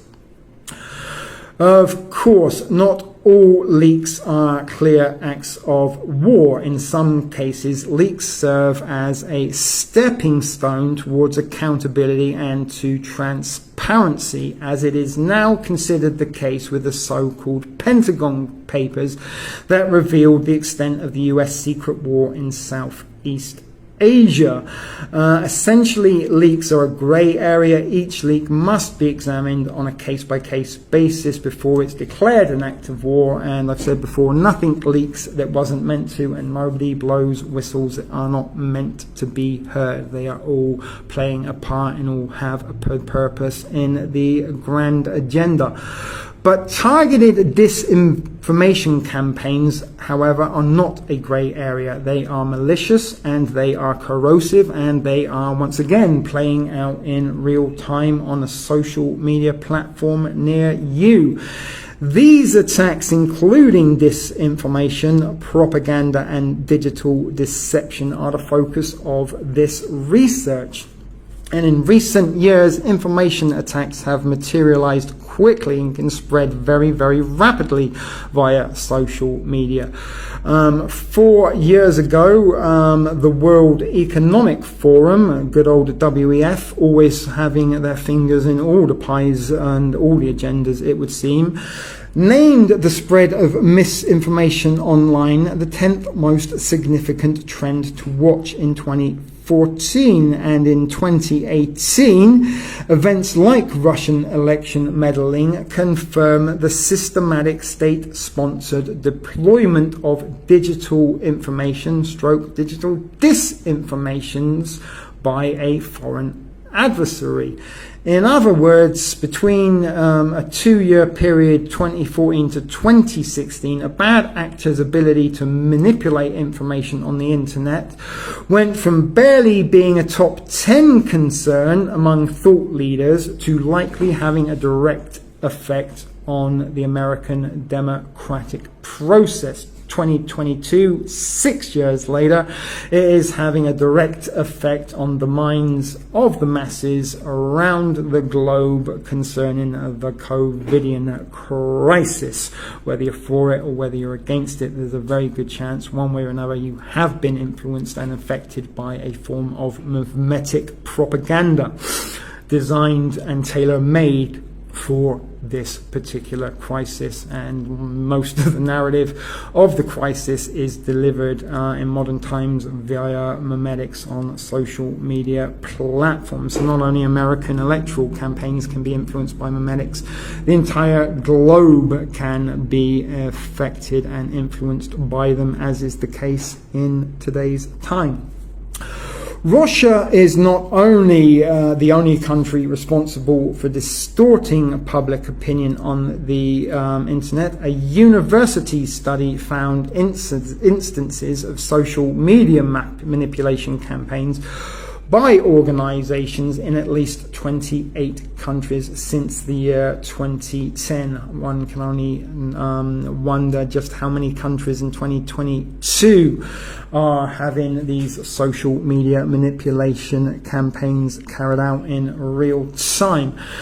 Pretty much all of them, I would guess, although there's probably some some impoverished third world countries where such an influence is yet to take a hold. But the study also highlighted that authoritarian why am I having difficulties with that word? You know what it says. But these regimes are not the only or even the best at organized social media manipulation. Quite often is the case that mercenary military forces are often a little bit better equipped in sort of lack certain moral flexibility that genuine military might possess. But typically cross-border information wars are waged by state-sponsored cyber troops, of which the world has many, and the United States happens to have the most. Little map there of countries that have been influenced this way. But the world is already facing the uncomfortable reality that people are increasingly confusing fact and fiction, and I don't think we are facing the uncomfortable reality. I think the uncomfortable reality is that the fact is people are increasingly confusing fact and fiction from one another. And where exactly does fiction end and fact begin in today's times? One can further question. But however, the technologies behind the spread of disinformation and deception online are still in their infancy, although in terms of human infancy, 6 years later they would already be in preschool. And in technological terms, 6 years might as well be 6 centuries of advancement. One can only wonder just how advanced these technologies are right now. In fact, I sometimes wonder if artificial intelligent algorithms can sort of almost mirror a persona based purely on the personalities of an individual, given the data that you provide your cell device to work with. It can create somebody that is almost your identical soulmate, perhaps. But I've often had quite a few people that I've talked to privately on social media platforms in via messaging apps that I sometimes suspected might sort of just be artificially intelligent generated characters that are just sort of keeping me happy and keeping me busy, or indulging me in conversation in order to harvest more data from me. But I digress there. But the spread of disinformation and deception were in their infancy in 2018, not so much the case now. And the problem of authenticating information is only starting to take shape, and is probably taken shape, but is becoming increasingly difficult as the technology creating it is becoming highly advanced. Put it simply, this is only the beginning. It hasn't begun, guys. We are in full all-out memetic warfare. The social media platform battlegrounds right now in real time are abundant, with the memetic back and forth skirmishes between pro and against groups of individuals during this COVIDian era. And I do sort of believe that the COVID crisis was ushered in order to sort of really kickstart the meme wars on social media. And while sort of everyone's distracted with the disinformation campaigns and the memetics, the sort of real sort of tyranny is going on in the shadows in the background. And this might well be a period of, it is a period of reconnaissance, but they've probably decided who's compliant and who isn't compliant, and a little bit like in Nazi Germany when they used the IBM punch card system to sort of distinguish who was Aryan and who was not Aryan enough in the sort of members of society that needed train rides to re-education camps was compiled and listed, and once the categories were done, then they could go out and start rounding up those people that weren't Aryan enough to live in National Socialist Germany. And I'm pretty sure you know what I'm talking about there. But maybe, you know, judged on sort of content in stuff that you're sharing on social media, you may have already labeled yourself and targeted yourself for future re-education. And the article says that at the moment there isn't any Geneva Convention or United Nations treaty detailing how a nation or maybe an individual should define digital information attacks, or how they should proportionately retaliate as a result of being the victim of a information attack. But as new technologies spread, understanding the tactics and the circumstances that define the future of information/memetic warfare is now more critical than ever, guys. And this is really and truly why I am bringing so many. I don't want to seem like repeating the same message and becoming a meme of my own or a one-trick pony. This is carrying out in real time. This is going on today. Many people, some of you may even have involuntarily sort of picked a side and become part of the Memetic military that is spreading this misinformation on social media feeds. And the only way that you can sort of be aware of it is if you're made aware of it, and there are very, very few people that I am aware of that are making anybody aware on the threat of military memetics, memetic warfare, and just exactly the true purpose and intent of social media, as myself has done in the past and am doing now. So the purpose of these many presentations on memetics is to make you as aware as you can possibly be on this subject. And trust me, guys, I have researched this a lot deeper than the content I've brought you and the information I've shared in these presentations. For you really to make of what you will. I'm not saying you have to believe what I'm saying or believe what you are seeing. I really share this information so you're aware of it, and now you're aware of it, you can literally make up your mind if or not memes are a true threat to society, or if everything I'm talking about regarding memetics is utter and complete horseshit. I don't care either way. I'm playing my part in trying to raise the awareness and spread the information and share my research with you all so you can do that. But the key elements, the article continues to say, of the future of digital information warfare can be found at this link there, which we've already seen before. And that's pretty much the end of that article. As I said, it is a little bit longer than the other ones, but it was a little bit more deeper and detailed into how the military memetics works, and maybe this will give you a greater understanding of military memetics and hopefully give you a better understanding of how you navigate your social media feed and how you behave on the social media feed. And I'm going to tell you guys, if there's a meme, then it's supporting a psychological operation. So that was it from LinkedIn.com, the article that was titled Memes That Kill the Future of Information Warfare. It is now no longer in the future. It is in our present and contemporary days.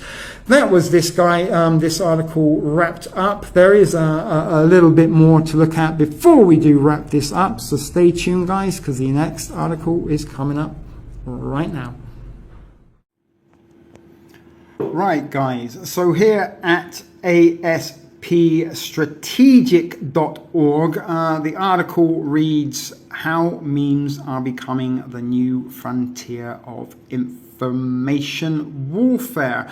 And this is a more recent article from February of 2020. And there you can see a picture of a cat in a rubber ring that may or may not been used as a meme template, although I've never seen that particular meme template. Let me know if you have. But everyone has seen a meme, whether they know it or not. They are everywhere, on Facebook, on Twitter, on Instagram. And the most popular ones make it off the internet and show up in newspapers, television shows, or even in films. And you've almost certainly seen Pepe the Frog. And if you haven't seen the classic woman yelling at a cat from 29, sooner or later, you will. But despite seeming like nothing more than silly phrases written on cartoons, memes are becoming a cultural touchstone.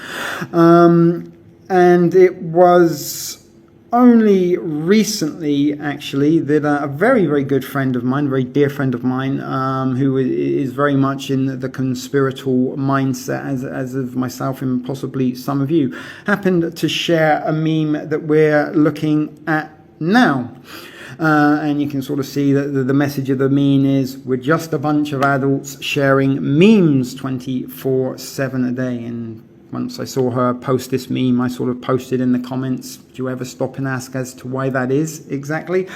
But as I said, you will not be, it will be an almost impossible task for you in today's modern society to be able to navigate a social media newsfeed without coming across a meme or multiple memes in the personal user experience. But they might appear as though they are just little pranks kids play online, yet they are anything but, and I've been telling you this for a long, long time, guys, they are anything but pranks and harmless fun designed just to titillate the humor of social media users. And as we've just read in the article prior to this one, back in 2016, the US presidential election was claimed to be won using the use of memes.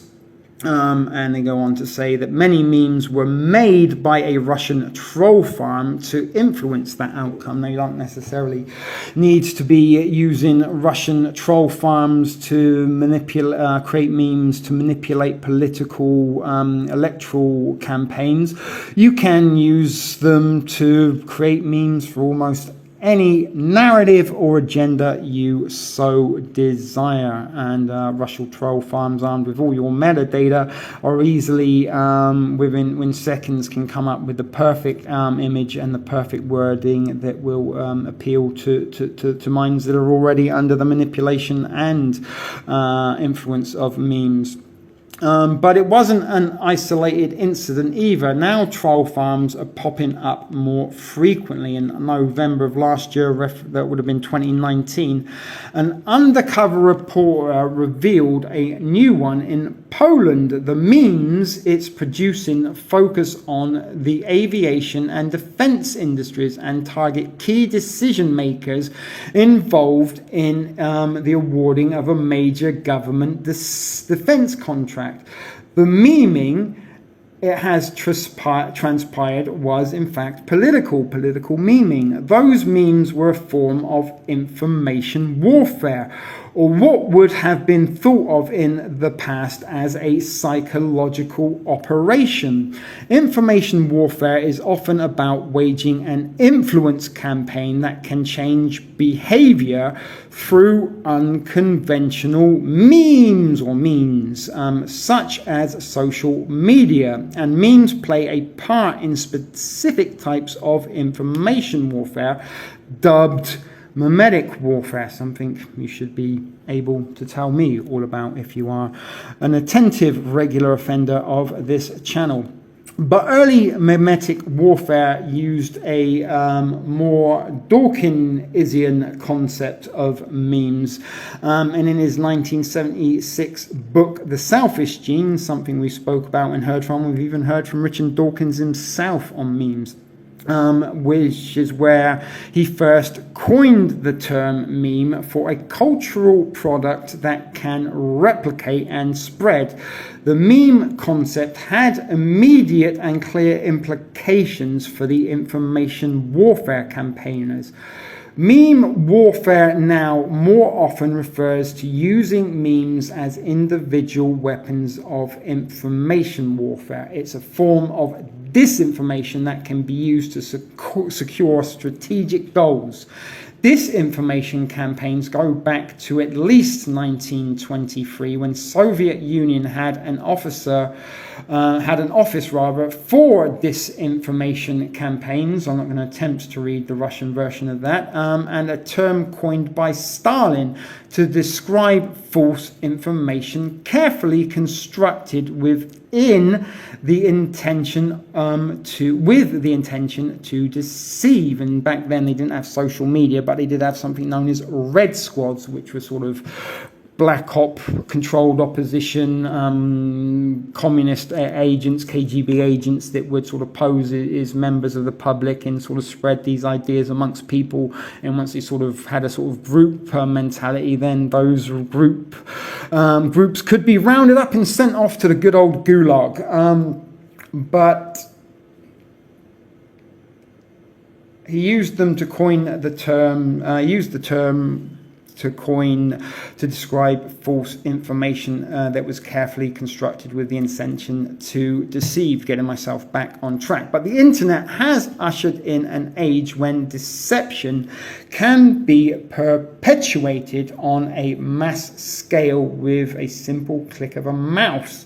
The West is desperately lagging in its memetic capability, and again, when sort of articles come in from the West, they always sort of suggest that the Soviets and the Chinese are so much more advanced in leading the world leaders in these, when it's probably the exact opposite. You always blame your closest enemy for the things that you're doing, as the smoke and mirrors misdirection thing is an age-old tactic, but if or not the United States is lacking in memetic capabilities, who knows? But with Darpa funding and researching for the United States government, I seriously doubt that it is lacking and lagging in its memetic capability. But the U.S. Marine Corps Major Michael P. Prosser proposed that NATO open a memetic warfare center in his 2006 thesis. Again, this is before 2011 and robotic technologies produced the handbook on memetic warfare. So as I've mentioned, it's been around a long time, guys, a very, very long time, and now we are witnessing exactly what memetic warfare looks like on our social media streams, and many people have inadvertently become frontline infantry that assist those artificial Russian troll farm bots in their aid to spread misinformation across the globe. But Dawkins, he looked at Dawkins' ideas of memes as units of cultural transmission that held the potential to be used like medicine to inoculate the enemy and generate popular support.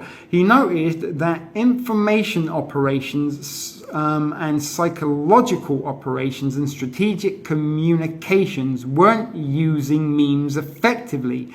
In the following decade, NATO never did open a meme warfare center, but the idea didn't go away, and it is now starting to gain traction again. At the same time, across the pond, DARPA funded Dr. Finkelstein, as we've already heard of, to investigate how it might weaponize memes. In his presentation to the Social Media for Defense Summit, Finkelstein recommended that memetic warfare for all public affairs units, the Central Intelligence Agency, and the U.S. Army, Civil Affairs, and Psychological Operations Command.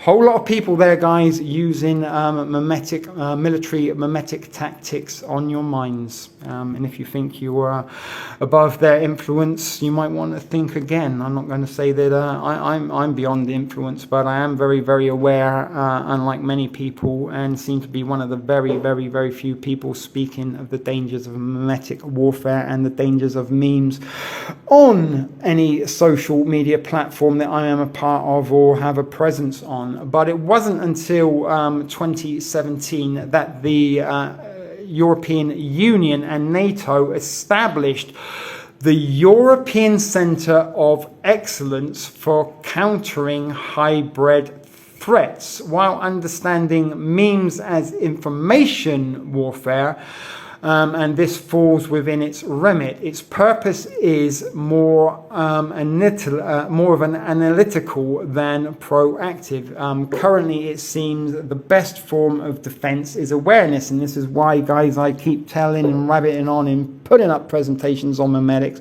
because your awareness to this will be your only shield in defense. That once you realize that you are being subjected to a memetic warfare misinformation campaign on your social media feeds, and you choose to ignore the memes that you see, then you're doing your part in preventing that information from being spread any further.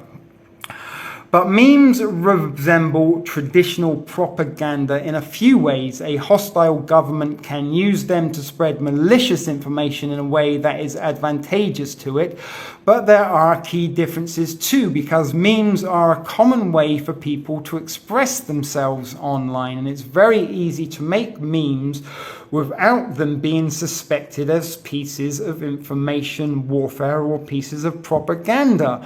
And they can be much more targeted. Traditional propaganda focuses on large groups of people who have some spatial or political link. The way the internet fingerprints users allows hostile actors to draw up their own lists looking for links even users don't know they share.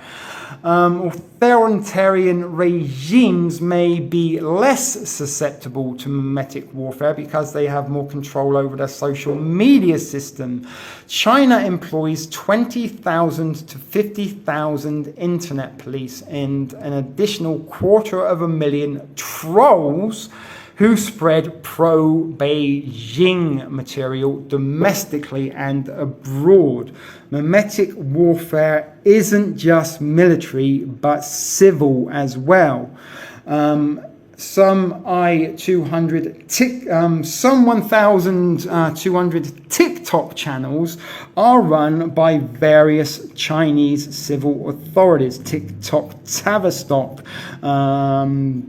Give a shill a meme, but such as police stations, SWAT teams, traffic police, and prisons. They have produced more than 13,000 videos and amassed a combined 4.8 billion views. Its domestic attempt to control the online narrative by the security service, and it is unlikely that a meme such as that of the Chinese police are responsible for assimilating high-profile individuals.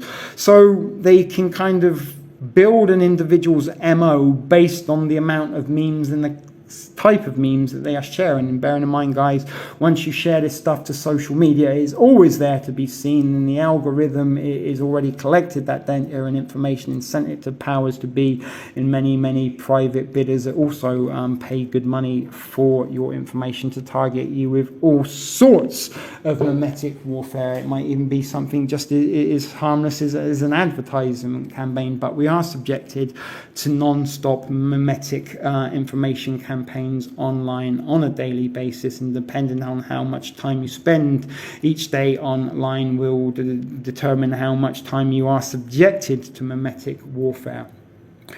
But as I said, they can profile a person based on the memes that they have been sharing. Memes can also have dual functions, as there is always the dual technology purpose in any agenda and technology. As well as acting as a form of information warfare, they can also help normalize extreme behaviors through humor, for example. Memes can be a recruitment tool for white nationalist groups, or maybe anti-vax or anti-mask radicalization.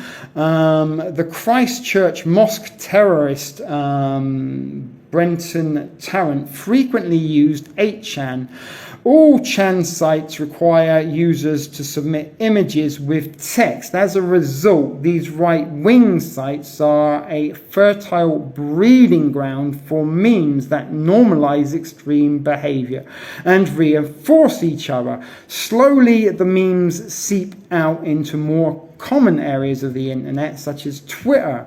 That everybody on 4chan should be considered a terrorist itself is already a meme on 4chan.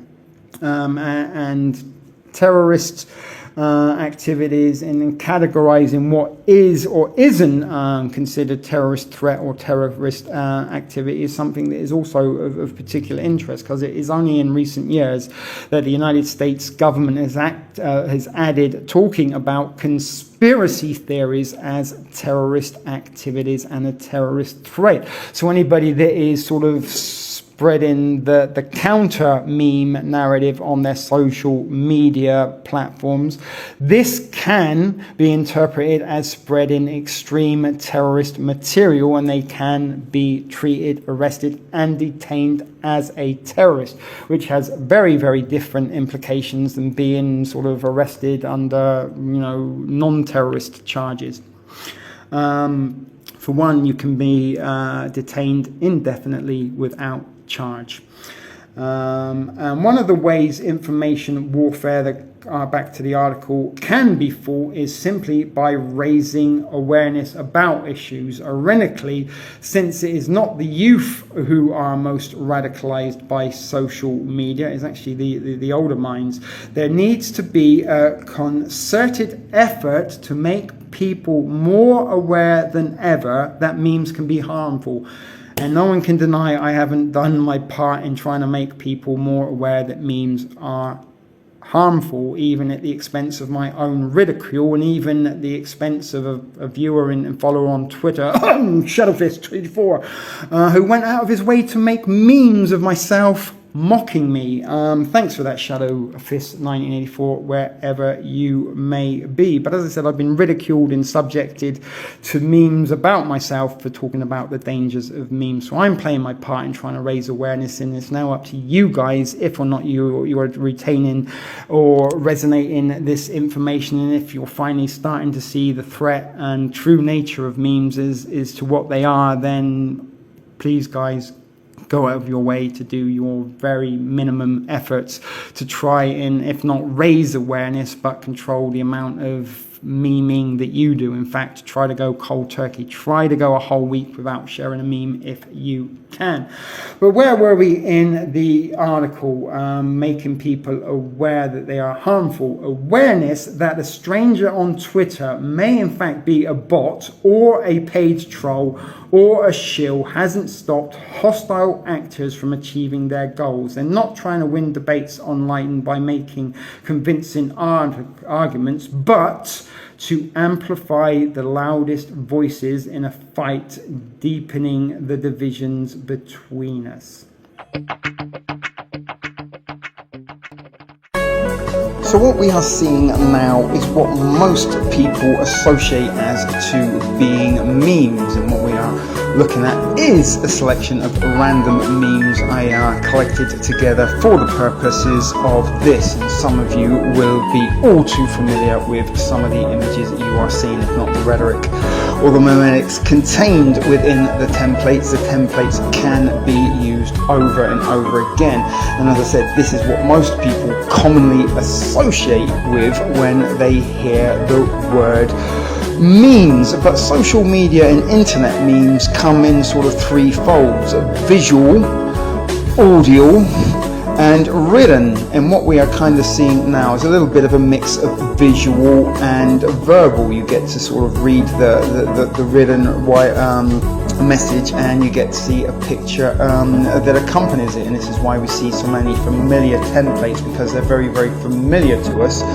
and that triggers sort of a comfort sensation within the mind, and then it is a little bit more susceptible to receive whatever message is contained within that meme. Now, not all memes are necessarily nefarious. Some of them really are mostly fun, or mostly once upon a time were fun, and had their origins and were sort of birthed in fandom. Game of Thrones was a particular show, and it had a lot of sort of social media fan groups that saturated those fan groups with memes related to the show, and somehow they sort of evolved and expanded into social media news feeds to sort of provide social media commentary. But having seen the evidence for military memetics and memetic warfare, my opinion is these are tools of mind control, thought implantation, influence, and have become an extension of conventional memes. And if anything, the sort of protocols that are associated with memes of a cultural nature are also as applicable to social media memes. So we are going to pay a little attention, as I said, to some other forms of memetics that we will see on social media platforms, and certainly something that you will be all too familiar with. If you do use social media and you do look on your news feed, you will see nothing but every other post as being a meme. So stay tuned as we do continue to investigate memetics and the social influence that social media memes have over society. So in 2013, Richard Dawkins revisited his original term meme to clarify that an internet meme is different than the meme that he once described. An internet meme is a meme or a cultural idea that's been deliberately altered by human creativity. So via the internet and cyberculture, these things become digital artistic expressions. So let's take a look at what it takes and how people make these artistic masterpieces. Memes are essentially comics, but without a formal outlet like a newspaper. The first and most popular form of internet meme was image macros. And Grumpy Cat here is a great example. It's a caption superimposed on an image. Rather than putting your witty comment below a photo, you're putting it right on top. So though they've evolved, internet memes today generally follow this same format. But arguably, creating a successful meme today versus, say, 6 years ago requires more time, a thorough knowledge of current events, and even familiarity with complex design and editing software. So for instance, all of these things come together, and you really need to be paying attention to what's happening both on the internet and outside of the internet in order to understand these memes. For instance, traditional schooling requires that students study classic novels as they appear in other forms of entertainment and even conversation. It makes people cultured. Knowledge of popular internet memes functions in the same way, especially among younger generations. And if you're not keeping up, it's really easy to fall behind. And clearly, I've been there. And then they make memes about that too.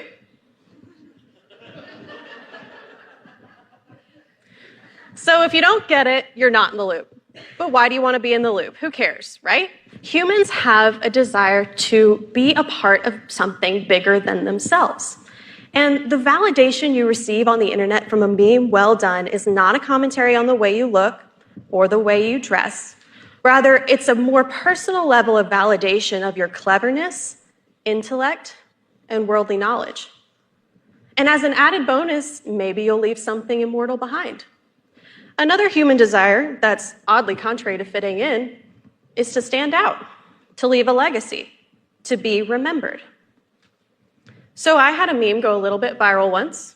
STEM professors, no curve, no study guide, no mercy. Liberal arts professors, that test was too hard. Here's a picture of a unicorn. And now this was an actual email from one of my professors. And the play here is on a stigma amongst university students that liberal arts students do not work as hard or do not have as rigorous of a curriculum as our business or engineering peers. And as these themes regularly occur in the UT Memes Facebook page, I decided to post this. And so people were commenting, tagging, sharing this. And while all of these themes seem small, I was left feeling like I had accomplished something, even though in reality, I had accomplished nearly nothing. But that's how it goes. I mean, virality is pretty rare, unless you're Kylie Jenner, who is the world record, well, runner-up world record holder for the highest number of likes on Instagram behind a picture of an egg. But that's how it goes. Compared to the number of people on this planet and the number of things posted per day, a very small number of things reach beyond your immediate followers. And unless you're Kylie Jenner, that following is at most a few hundred friends that might see your post. So in 2013, researchers at Indiana University conducted a study to see how internet memes go viral. Now, I hate to burst your bubble, but apparently what they found is that it's a result of complete random chance. Once an internet meme is shared beyond the first person that posts it, that exponentially increases its likelihood to be shared again by introducing it to a whole new crowd of followers, and therefore exponentially increasing its likelihood to go viral. On the other hand, if an internet meme does not get shared, it dies out quickly and everyone forgets it ever happened. In this way, internet memes function like a virus, spreading like a contagion and dying out without a host.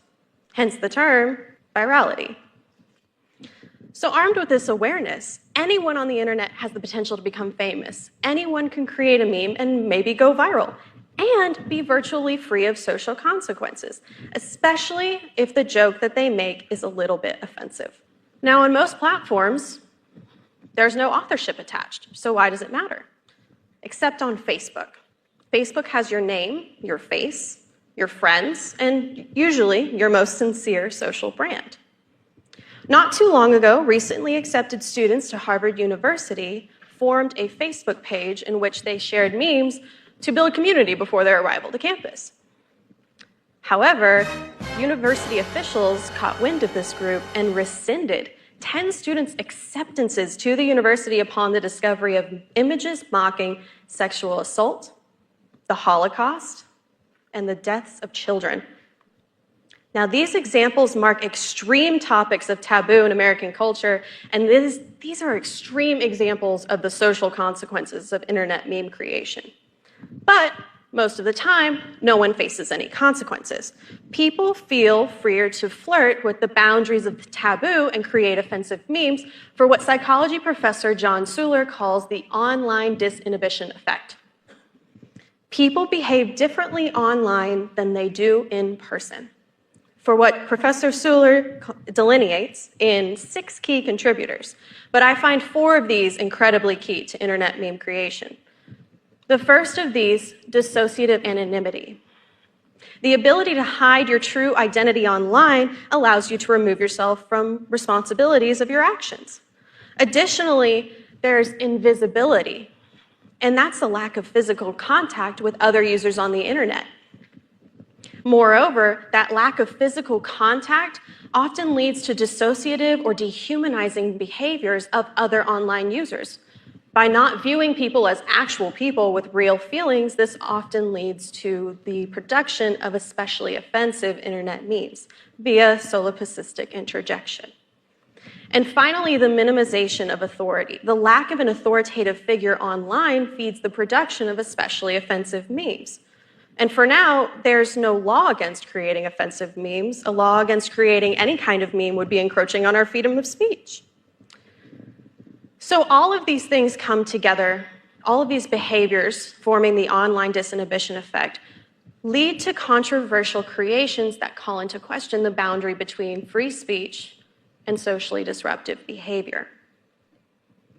But that's the point of jokes, right? To disrupt the audience's expectations. We often laugh because we're uncomfortable. Think of any successful comedian you've heard. Some of the bits that we react the most to are the ones that have us thinking in our head, did they just say that out loud? Or for instance, tickling. That's one of the most uncomfortable situations you can ever be in, and don't let anyone tell you otherwise. But we laugh. Or babies.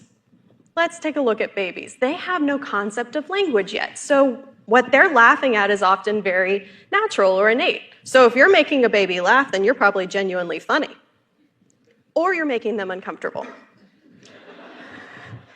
Think about what babies laugh at, right? Peekaboo.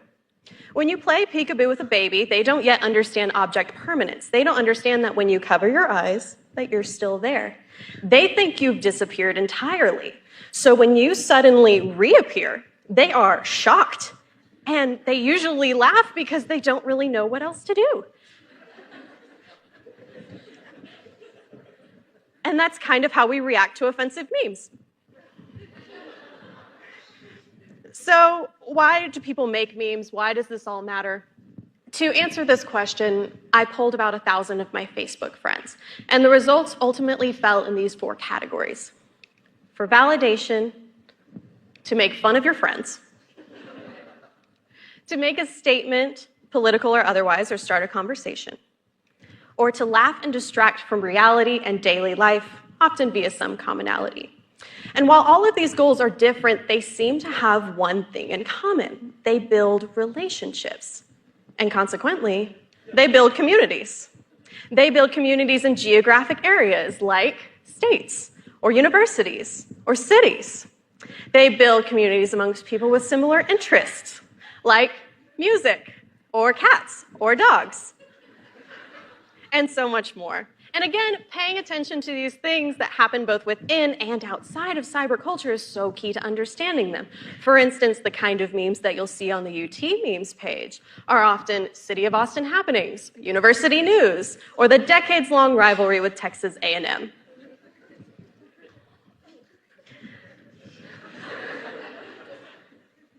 So all of these things come together to form cyberculture. All of these communities, all of these individuals connecting to form cyberculture, one culture in which we all participate. It's rather funny to me how something so inherently silly can have such a major effect on the way we communicate with one another. And not only is it connecting individuals and communities, it's connecting generations as well. I don't know about you guys, but my parents text me memes.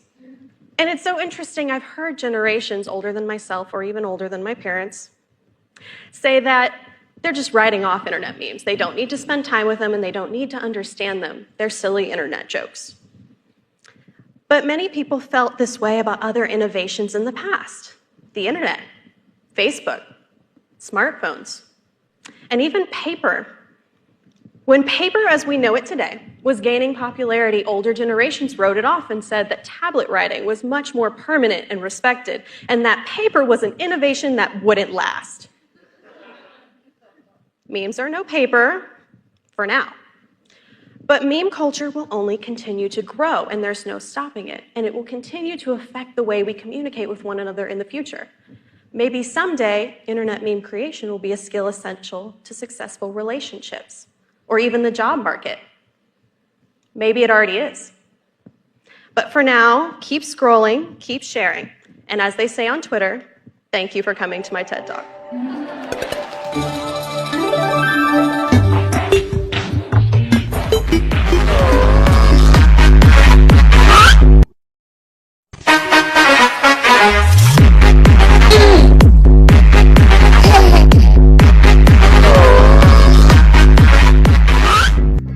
Next, we're going to look at some memetic behavior and also listen to some memetic rhetoric that I've observed being circulated on social media in the last few weeks. And pretty much all of these videos seem to be coming from TikTok influencers. But something I found quite interesting, maybe disturbing, was the similarities in the sort of head movements and facial gestures that all of these influencers seem to possess. And is that by accident? Is that by design? Or is this an example of memetics? Human see, human do. They see one influencer blinking and bobbling their head around and they do it. But there does seem to be something in some reason in purpose to all of this, in my opinion. And I don't know if or not you share that opinion, but we are going to slow it back down to regular speed and hear what they have to say. You can provide your input as we watch together. There's no time limit on them, so this is designed to be the new normal. They promote segregation and division. They're discriminatory. They're absolutely pointless because they have no bearing on immunity or transmission. It creates a show your papers society. It's a coercion to get you to take a medical treatment, and it removes your freedom of choice. So aside from all that, this is just the start. As with the situation in Israel, these vaccine passports have an actual sell-by date, again, and time limit. So you think you're fully vaccinated because you've got your double jab and you're so happy because you're going to have access to everything. That only lasts for a certain amount of time because they're bringing a third booster out. So that vaccine passport only lasts. Now, current studies coming out of Israel show that the Pfizer vaccine wanes within 3 to 5 months. So we're all in this together, communism, and also you'll need the latest booster or you can't take transit to work. So you're not just asking me to take a vaccine. You're asking me to receive vaccines as a lifestyle choice. You're asking me to accept an unending streak of vaccines, not only for the rest of my life, but as a condition of my freedom. Do you understand how dumb you are if you think anyone's opposition to this maniacal proposition is in any way inappropriate? No, I don't want infinite boosters forever as a condition of my own freedom. What the hell? Why is anyone advocating for this? See, I believe it when I see it, because this seems to me like another psychological tactic to lull us into a false sense of security. Because at the end of the day, last year, Eat Out to Help Out had only just finished. We're not even to the cold flu season yet. So what's going to happen then when the cases and the deaths goes up? Oh, how are we going to get out of lockdown then? Oh, do the vaccine passports have to come back then? Looks like it to me. So you know what? I ain't cheering yet and I ain't celebrating. It's not happening. I will. I've been an advocate for this. I've been campaigning. When it happens, if we get through the winter and we return to normal, I'll be celebrating. Then you're not. It's you're racist, is what I'm saying. Hi, this is a little message to the unvaccinated.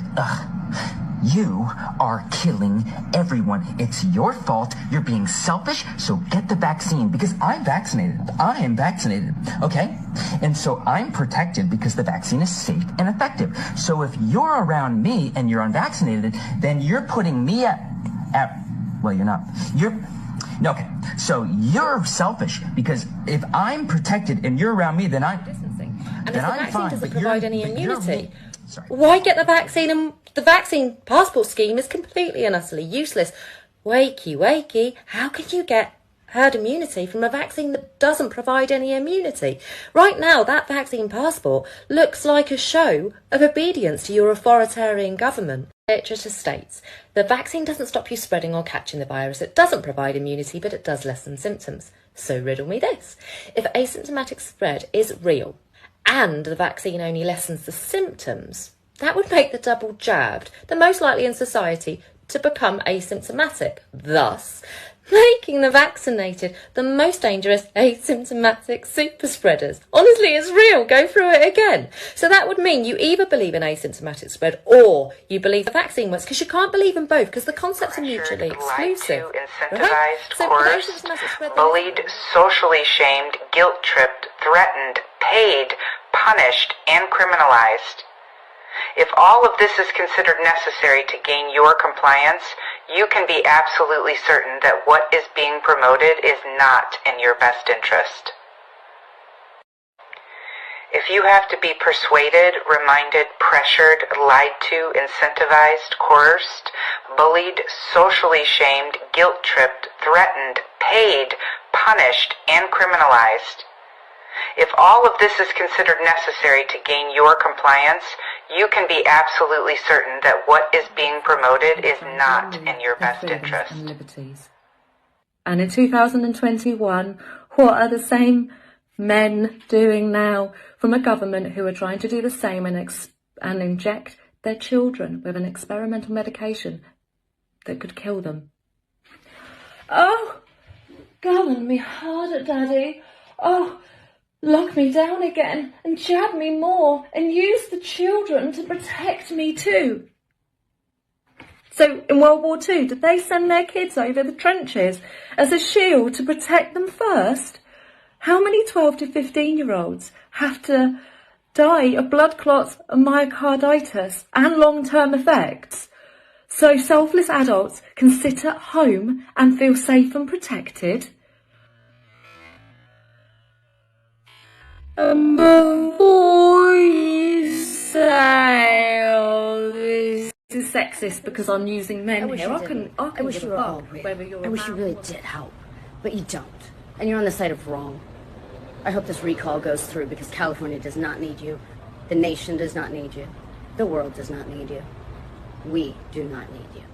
Governor Gavin Newsom, you're facing a recall because you're a fraud, just like your wife, Jennifer Siebel Newsom. I have the receipts. I wish I didn't. I wish you were all real. I wish you really did help. But you don't. And you're on the side of wrong.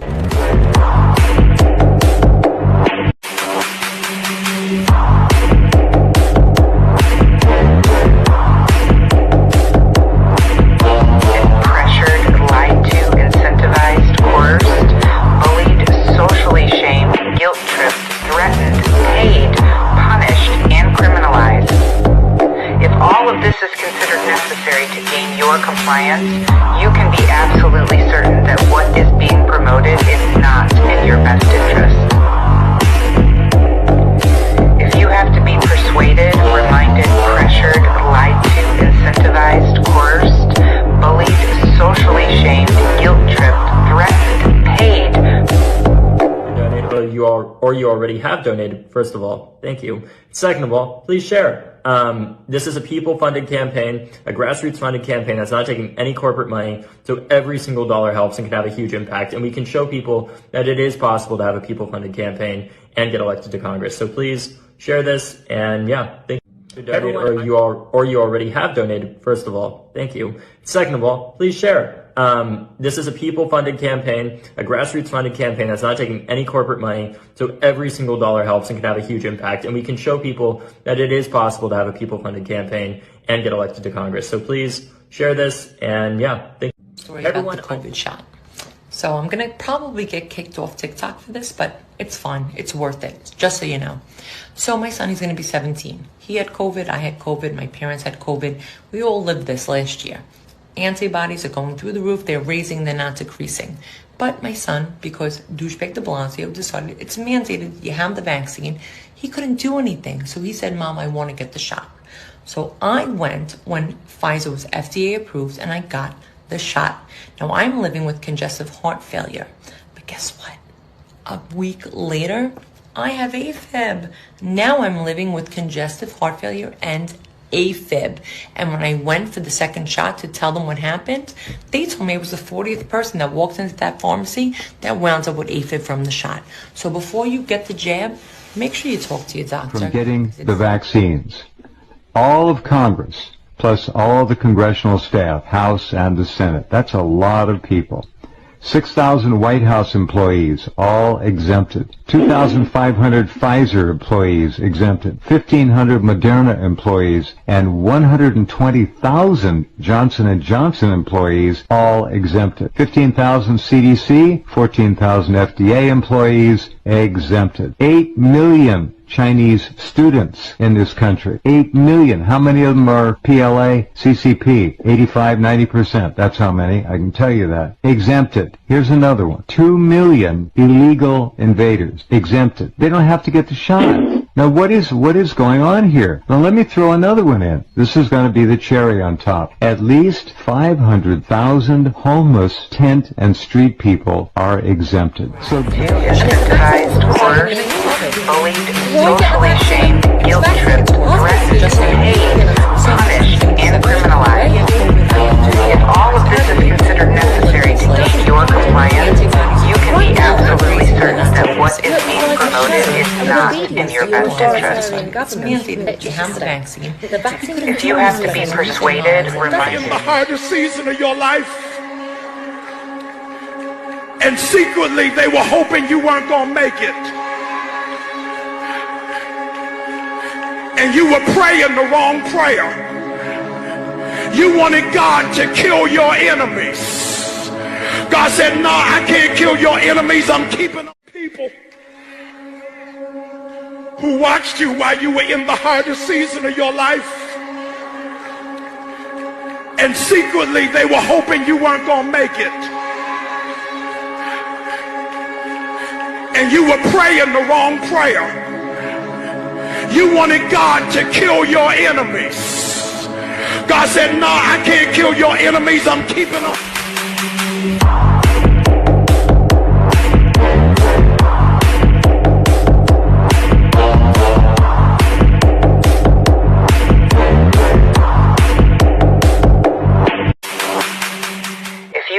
be persuaded, reminded, pressured, lied to, incentivized, coerced, bullied, socially shamed, guilt-tripped, threatened, paid, punished, and criminalized. If all of this is considered necessary to gain your compliance, you can be absolutely certain that what is being promoted is not in your best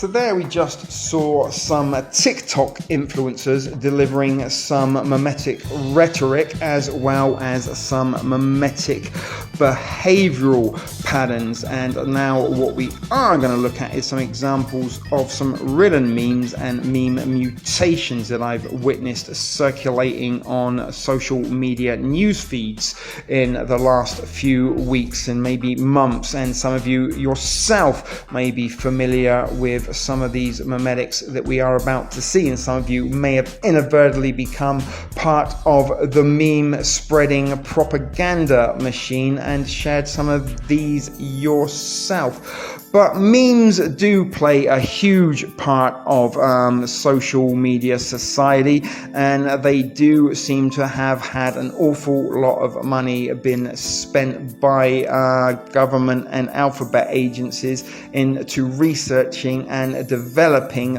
military memetics as well as the parameters and rules for engagement on memetic warfare. And you have to ask yourself, with them preparing for memetic warfare years in advance of social media being launched and being a part of everyday society that does seem to govern our behavioral patterns quite extensively, was the purpose of social media little more to provide the battlefields for memetic warfare, and are the powers to be providing all the augmented ammunition for the inadvertent players in the real life role-playing COVID Con Go multiplayer online real-life role-playing. As I said, people have chosen their side, and people have been inputted and implanted with all the augmented memetic rhetoric and ammunition that they need to carry out their job as frontline meme infantry.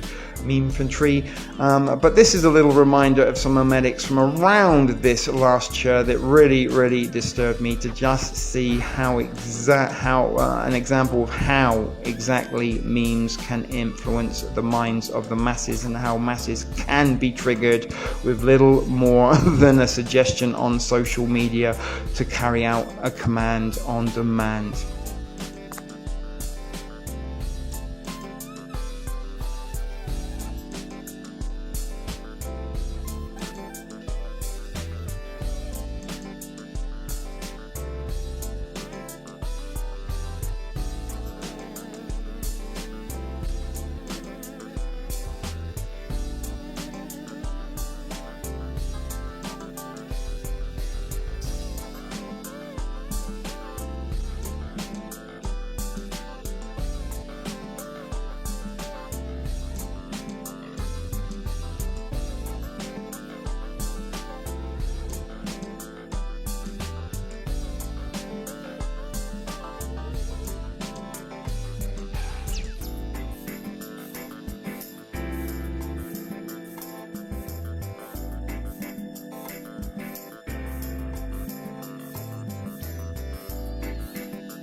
It's no cap that popular social media apps like TikTok and Instagram Reels slap, but new research suggests doom scrolling on these short-form platforms may actually be affecting our auras.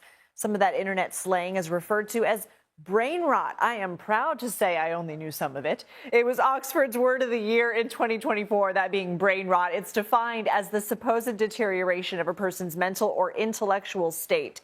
A recent review of 14 studies says that heavy use of TikTok and similar platforms may be associated with the, quote, shorter attention spans, poor academic performance, and abnormal white matter in the brain linked to behavioral control. For more on this, let's bring in Dr. Nidhi Gupta. She's a pediatric endocrinologist and CEO of the Freedom Foundation, a nonprofit that promotes digital wellness. So it's not all in our heads. There is science backing this up. What should we know?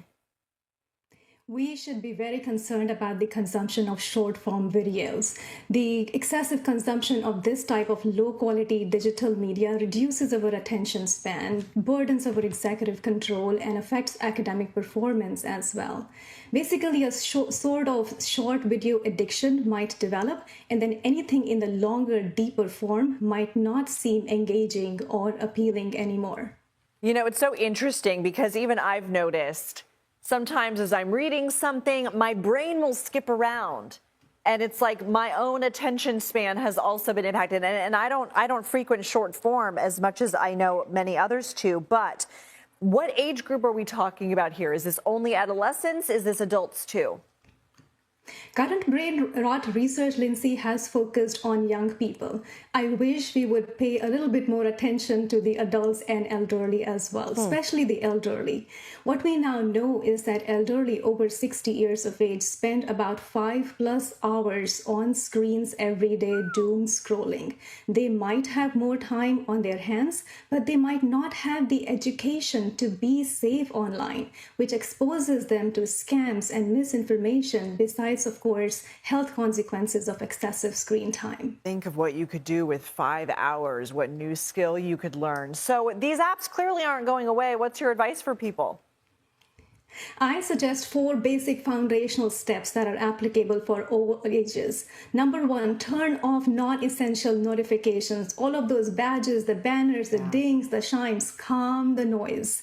Number 2, physically separate yourself from your devices for at least 60 or 90 minutes a day while you are awake. It's like cutting the cord. It's hard, but it's doable. Number 3, delete your most time-consuming apps. For most of us, it might mean social media, gaming, shopping, and other streaming channel apps. And finally, let's embrace boredom. That's where focus thrives. Boredom is our brain's default mode. We've got to give it the opportunity to go into the default mode so it can reset. Where creativity thrives as well. Doctor, this was such good advice. Thank you so much. They can be funny, addicting, and at times even terrifying. But recently, it seems they've overtaken our politics. Political memes. False memes. All those memes, there are thousands of them out there. So how did our politics become all about memes? First, we should explain what exactly is a meme. It can kind of apply to a lot of things now. Yeah, the most common thing that you're going to see as a meme is, you know, like a picture or a drawing that's on Reddit and then iterated upon. Like this popular stock image you're probably familiar with. It's memes. It's memes. They're everywhere. These are our colleagues Andy Campbell and Chris Mathias. They're senior reporters covering extremism at HuffPost. Andy and I have often been turned into memes by the bad people we cover. A common meme is soy boy, which basically describes men who drink soy milk and are therefore somehow weaker. But, you know, we've taken back the meme. We're proud soy boys now. We drink soy milk coffee every morning. Every day. Andy and Chris say that in short, memes are basically a cultural unit, you know, something that's easily shareable that people can kind of riff off of, and it grows, kind of snowballs into like bigger things sometimes. And while most people think of memes as originating online, the term meme was actually coined offline by evolutionary biologist Richard Dawkins in the 1970s. Dawkins wanted to explain how an idea can multiply rapidly, similar to a gene. So in a lot of ways, genes and memes share a lot of the same principles. This is Jennifer Greigel, an associate professor in communications at Syracuse University who studies memetics, or the process of creation, circulation, and transformation something needs to go through to become a meme. Memes have always been around. They really are what human beings use to construct identity, concepts, consciousness even. According to Jennifer, a lot of things could be considered a meme. So it can be a sneaker brand, it can be a song that you like, an expression, Obama, a book, concepts like God or love, pretty much anything that's a brief cultural unit. Jennifer says one reason for memes' recent proliferation is the internet. We're sharing and creating a lot more memes, but that also means there's a lot more memes in the environment to select from. This has had a direct effect on our culture and, in turn, our politics, where once fringe candidates have been able to harness the power of memes to their benefit. Yeah, so I think there's a little bit of a shift here. This is Eric Wilson, a Republican digital strategist. Eric says that before internet memes, there were very few media outlets that could cover any candidates, and if you didn't have the money, you couldn't get the attention that you needed. The internet has completely flipped that on its head. You definitely, over the last decade, have seen an evolution of how people use internet memes as part of the political conversation. This is Ryan Milner, an associate professor at the University of Charleston who studied memes for more than a decade.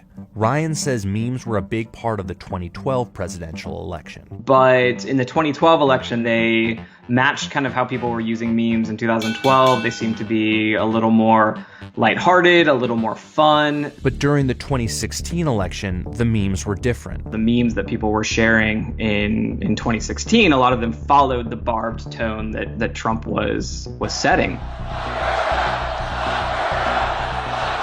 It's one of the things that helped him to get elected. A lot of people may have discounted his rhetoric. Believe me, folks, we're building the wall. Or his childish way that he spoke. That was locker room talk. But he actually is a memetic expert, and he wields a lot of influence because of his decades of using memetics to brand himself.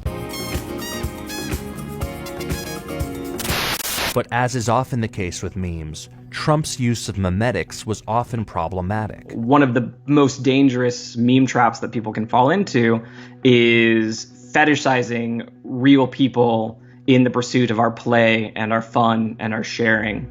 Online or off, we have a long history of this in this country, in the West in general. And so our internet culture and the memes being shared replicated stereotypes and marginalizations that were already there. After President Trump was elected president, you could often hear people in the so-called alt-right talk about how they memed Trump into the White House.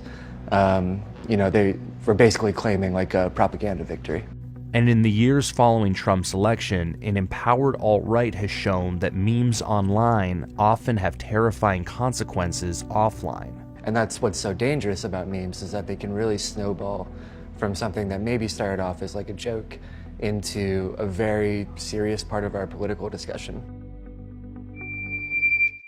A big part of our job these days is going through and deciphering memes and then having to go out and tell the public, hey, this thing exists and it's not true. A huge part of our job now is distilling memes for the public, which is crazy. It's not something that we would have had to do 10 years ago. Right. And as hateful memes have exploded on the internet for far too long, major internet platforms have looked the other way. The platforms are motivated by the bottom line, which is to draw on your time and attention. And so they actually are motivated to spread all types of memes, good or bad. They aren't serving that gatekeeping role that we used to see with, the free press and independent media and journalism. So how do we as a society balance out our love for memes with the inherent danger attached to their use? Memes are a really good vehicle for disinformation. If you tell a lie enough times, sometimes it just becomes the truth for your audience. And basically, don't take any meme at face value. On the 1st of September 1939, Germany invaded Poland from the east, starting World War II. As you would expect, there was fear and panic throughout Europe.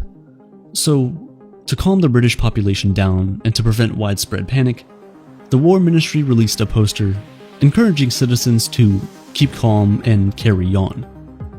In the year 2000, more than 60 years after the poster was released, one of the original versions was discovered, and thanks to its simple design and now satirical sounding message, it was memeified, spread all across the internet as a message of irony to keep calm and carry on, even in the face of a life-threatening situation. The Nazis are about to blow up London, keep calm and carry on. World War III is about to break out on top of dealing with Corona, keep calm and carry on. The message was simple, funny, and a lighthearted way to express deep-seated concern for the situation we collectively found ourselves in. This is a meme. It has the power to express the collective emotions, feelings, and thoughts of people, and often as a coping mechanism for something that would have otherwise been rather sad. Memes, we all know them. They make us laugh, cry, think, smile, but we just can't quite explain exactly what they are. Are they just funny pictures with text? Or perhaps jokes that we turn into running gags? What exactly are memes, and how have they taken the world by storm? The word meme is a term that was originally coined by evolutionary biologist Richard Dawkins in his 1976 book, The Selfish Gene. Derived from the Greek word memina, which means imitated, Dawkins described a meme as a unit of cultural information that's spread by imitation, the cultural equivalent of a gene. Tunes, catchphrases, ideas, ways of building arches and making pots, clothes, and fashion were all described by Dawkins as memes propagating themselves in the meme pool by moving from brain to brain through a process that can loosely be described as imitation.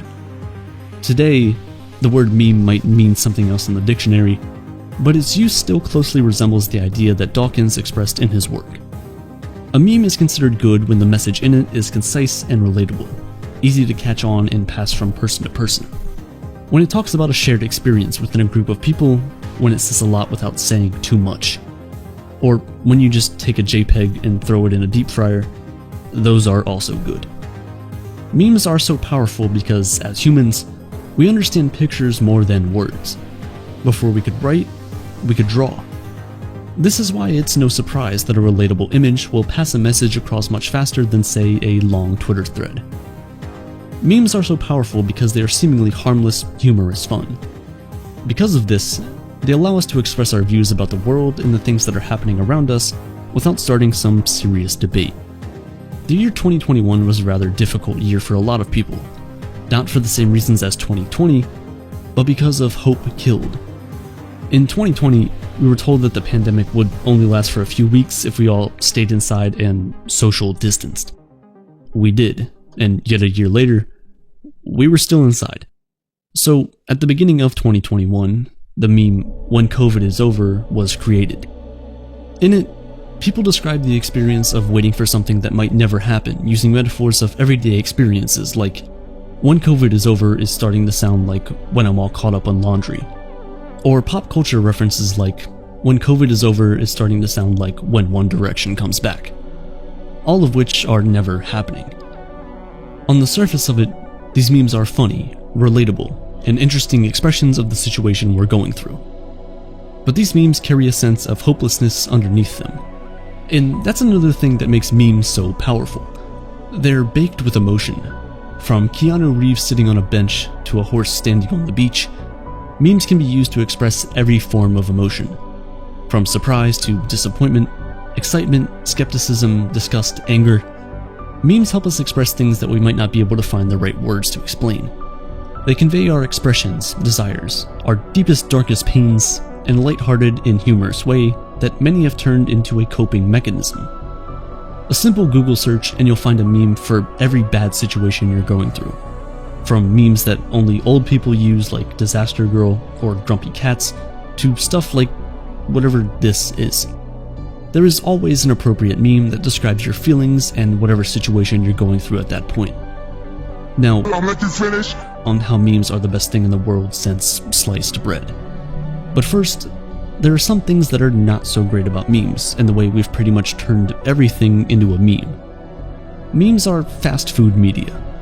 Just like fast food, they're disgustingly delicious when you take a bite. They're funny and witty and give you bite-sized information of everything that's going on around you. However, they lack any real nourishment. All you're seeing are headlines and witty remarks about what's going on, without fully understanding the depth of the issues. On the 3rd of January 2020, Qasem Soleimani, an Iranian major general, was assassinated by the United States on the order of President Donald Trump.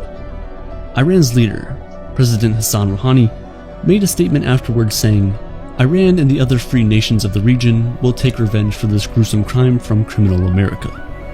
To which Trump then replied, "Iran never won a war, but never lost a negotiation." And immediately, the internet erupted with memes about World War III. For almost a week, there was an endless supply of witty remarks and bite-sized nuggets about what our lives would look like if there was another world war. Here we are in February 2022, and yet again, the World War III memes are returning. However, a lot of people who joined in the memes did not understand why they were being created in the first place, and what purpose they served. People looked at those memes and felt that they knew enough about the issue, without bothering to find out what had just happened and the true repercussions of the actions of the US government, if any. They binged on the fast food, without taking the time to eat a proper meal in the form of a full news article on the subject, which, even then, are rarely full of all the true information. Memes can also be a tool of misinformation. It's easiest to tell a person a lie when they're feeling good and vulnerable, which is why it's so easy to propagate lies and misinformation through memes. Memes are more powerful than we give them credit for. Laugh through 1, 2, 3 memes on a subject, and before you know it, you've unconsciously accepted some of the ideas that the memes present. Netflix and chill first started out as a meme, but today it's a cultural phenomenon that describes, unironically, something completely different than it did before the meme existed. This is one of the many times when a meme transcends the internet and becomes a truly cultural phenomenon. Netflix and chill is, well, chill. But there are some other memes that have become stereotypical tools, used offensively to describe an activity or a person, but aren't seen as negative as regular stereotypes because they're memes. Take the Nigerian prince meme, for example. It labels an entire country as a bunch of fraudsters. If the memes have taught us anything, it's that labels like this can completely transform how people view and relate with the people of a particular nationality. When Trump called it the Chinese virus, people of East Asian descent began getting attacked for something they really knew nothing about. Chinese restaurants all over the country were affected, with many having to close down. Even the beer Corona was abandoned on shelves for a long time at the beginning of the pandemic, just because of its name. So we see and understand the dangers of a single story, but yet with the Nigerian prince, we let it slide because it's a funny meme. It looks relatively harmless, but yet there are millions of people who will never work with Nigerians because they believe they're inherently fraudsters. The truth is that memes, just like every other joke, are embedded in cultural context. It's derived by our views and thoughts about the world, some of which might be problematic. However, unlike with a joke that's tied to the comedian, memes spread so quickly and have such a far-reaching impact that it's often difficult to know who to hold accountable, or whether it's possible to even do so in the first place.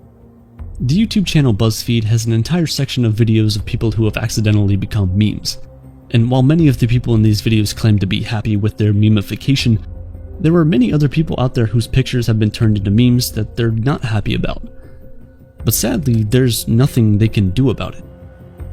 Memes often capture you when you're least flattering, whether it's Keanu Reeves sitting on a bench sad, or the kindergarten boy who couldn't get his words together, or the thousands of people whose pictures or videos of emotional breakdowns have been turned into memes.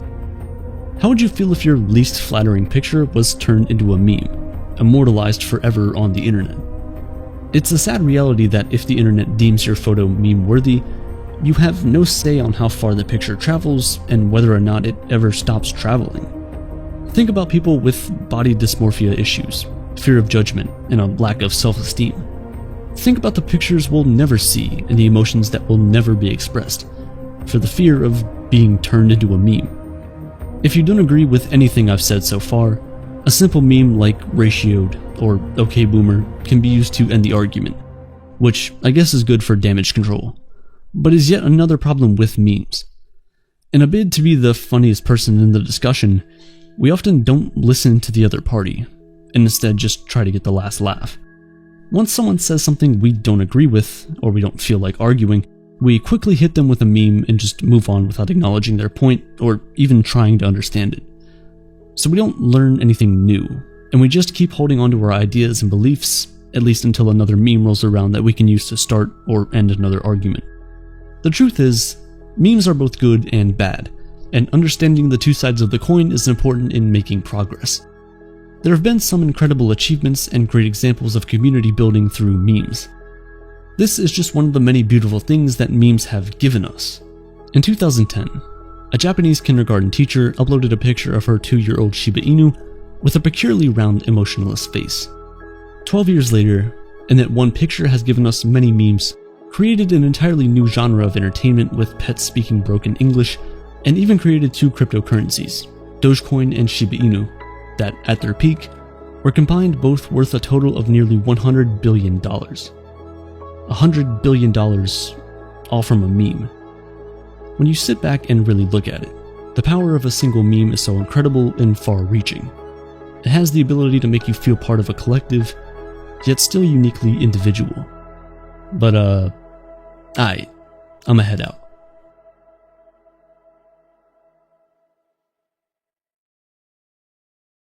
Today's video was sponsored by Grammarly, a digital writing assistant helping over 30 million people write more clearly and effectively every day.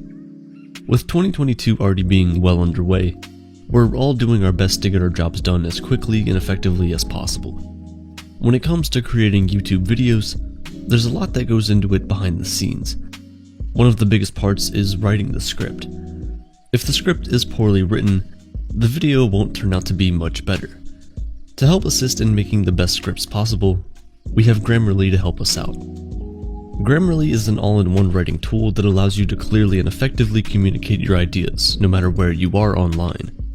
Grammarly has a free version with basic grammar and spelling suggestions, but Grammarly Premium will save you tons of time with their advanced features, allowing you to know with certainty that your writing is professional and effective. Talking through email can be difficult at times. Text isn't always the best when it comes to understanding the tone of things, and sometimes your message can be perceived differently than you may have wished. With Grammarly Premium's tone transforms, tone detector, and full sentence rewrites, you can be certain that your voice will be heard in the way you want it to be. Grammarly will automatically rewrite your sentences to ensure your ideas are effectively communicated, and I've found this is quite helpful for me when I'm writing emails as part of my job. Sometimes I'll struggle to find the right words, but Grammarly does a great job in ensuring that I get my point across without being too confusing or babbling on. If you're writing a lot like me, I highly suggest you check out Grammarly. Get through those emails in your work quicker by keeping it concise, confident, and in the right tone with Grammarly. Go to Grammarly.com/aperture to sign up for a free account and get 20% off Grammarly Premium today to help you work more efficiently. As always, you'll be helping yourself and Aperture at the same time. This article more recently, April 23rd of 2025, comes from Mir.com, and the title of this article is "The Power of Memes Shaping Communication and Society.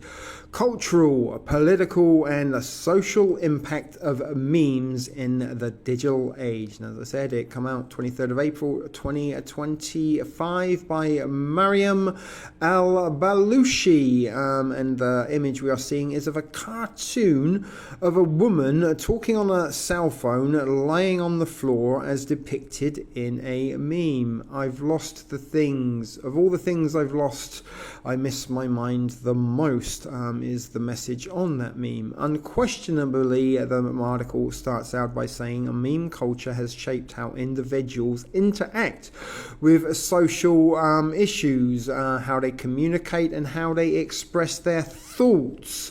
What started off as kind of playful online comedy, it was never playful comedy, although that was how it was presented. It was all part of a militarized campaign of influencing the minds of the masses and directing them in the directions they wanted them to go. But it started as kind of playful online comedy, and this has developed into a complex digital language with important social, political and cultural implications. Memes are being used for activism, for propaganda, for brand marketing, and even psychological warfare. As we said, and established folks, it's a militarized campaign. They are no longer merely jokes among friends. Memes have evolved from straightforward viral visuals to powerful cultural artifacts that have the power to define whole movements, alter public opinion, and even affect elections as a result of the growth of social media platforms, especially Twitter, TikTok, and Instagram. Memes' power to condense difficult concepts into ready, readable, shareable information lies at the core of their influence. Memes convey ideas rapidly and frequently. They use sarcasm, satire, or comedy to make them more approachable and interesting. They are of a universal form of communication because of their accessibility, which enables them to reach large audiences in a variety of geographic and demographic contexts. Memes may be produced and dismantled in a matter of seconds, enabling them to respond to current events in real time, in contrast with traditional media, which necessitates laborious creation and the editorial supervision. They are becoming a necessary instrument in contemporary debate because of their immediacy,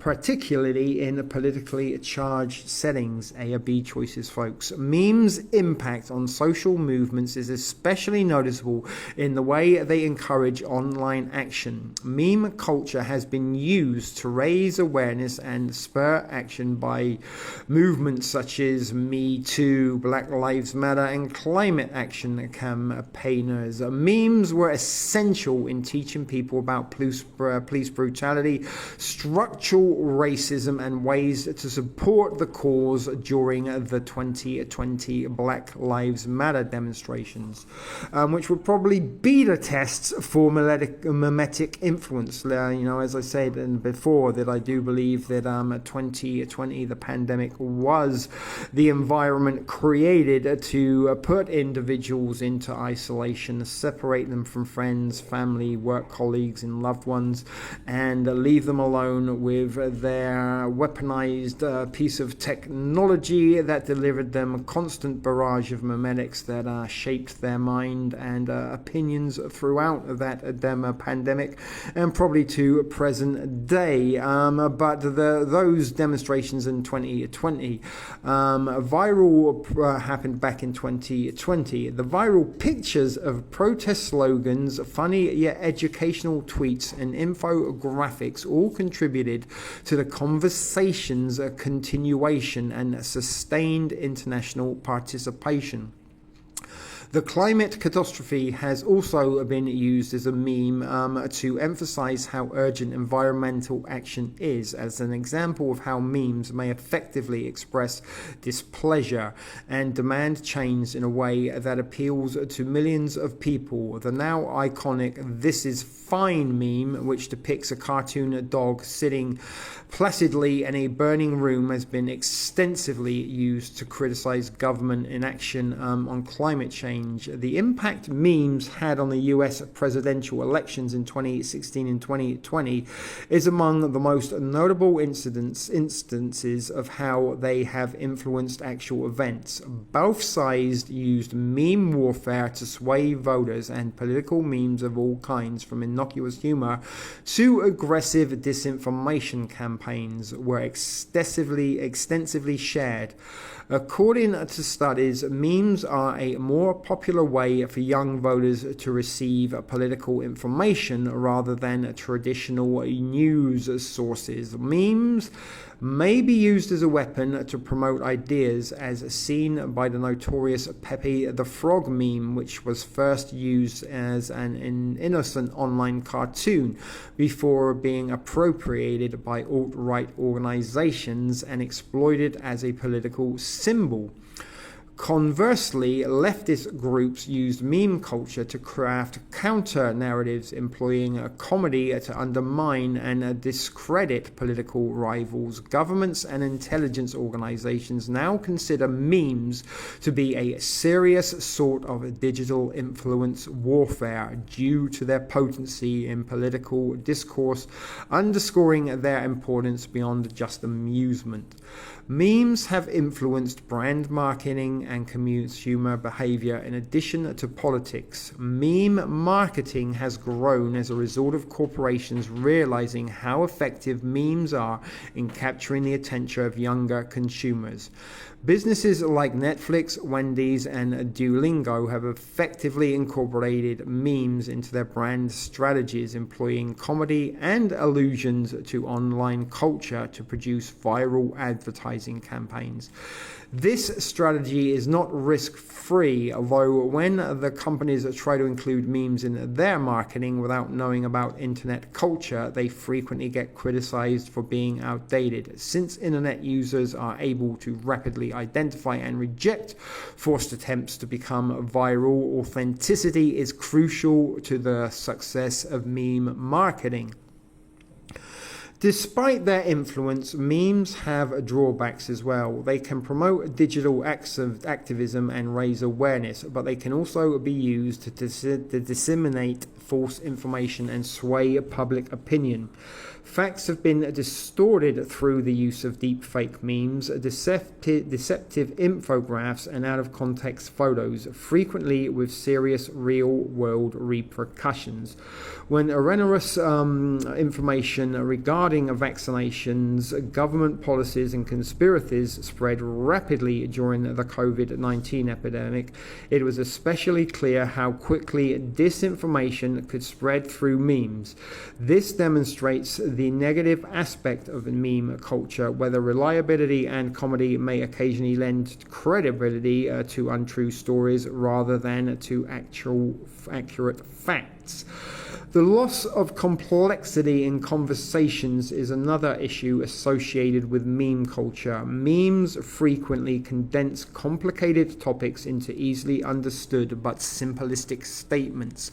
Because they are based on simplicity, this may foster a culture of superficial participation in which individuals rely on viral information to feel informed, or to, sometimes people share memes that sound intelligent without fact-checking them, which are in fact information. The only reason they share them is to sort of try to appear a little bit more intelligent among their peers and friends and colleagues. But individuals rely on viral information to feel informed about topics without looking for deeper knowledge. Memes have the power to start vital discussions, but they may also propagate false information and promote a reactive rather than a thoughtful approach to social and political issues, which is why, guys, I provide you with hours and hours of non-memetical content that nobody watches in efforts to make people very aware of what memes are actually doing to society and to individuals. But memes continue to have a significant impact on contemporary communication. In spite of these obstacles, memes are an unavoidably potent instrument due to their rapid distribution, capacity to captivate audience, and influence on discourse formation. Memes have radically altered how individuals engage with the world.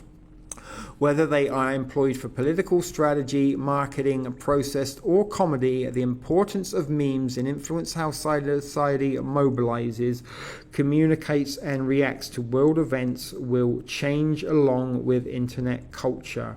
The issues yet stands. Will memes continue to be a force for good, or will their impact pose a bigger threat to meaningful conversations? They're not a force for good, they're a force for evil, you silly lady.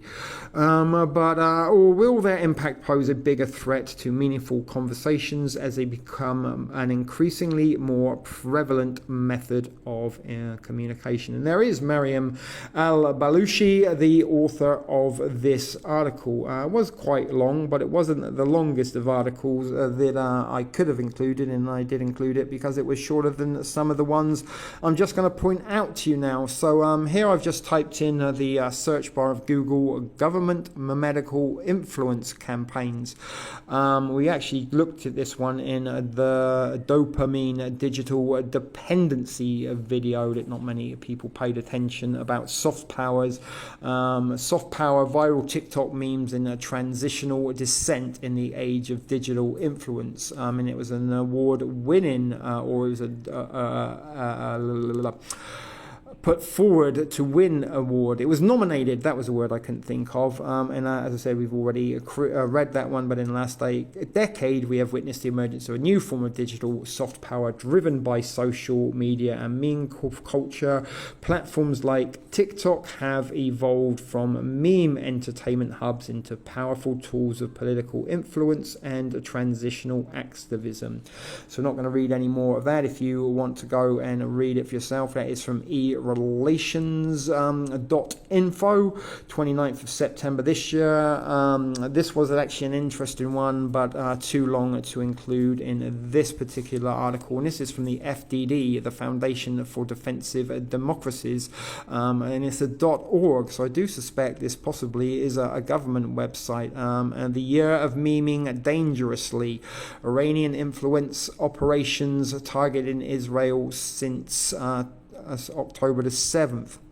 But it says something about how somebody bought a bunch of flowers to a 19-year-old hostage in a Gaza hospital, and they did so because they saw a whole bunch of memes saying this woman, this child or this teenager had been killed as a result of some attack from enemy forces, when in actual fact she was actually alive. But again, this is a very, very interesting article that I did want to include, but it is very, very, very, very, very, very, very, very long. I mean, we're only not even halfway down. It's got graphs and stuff, so I might save that one for another day and come back to read that one.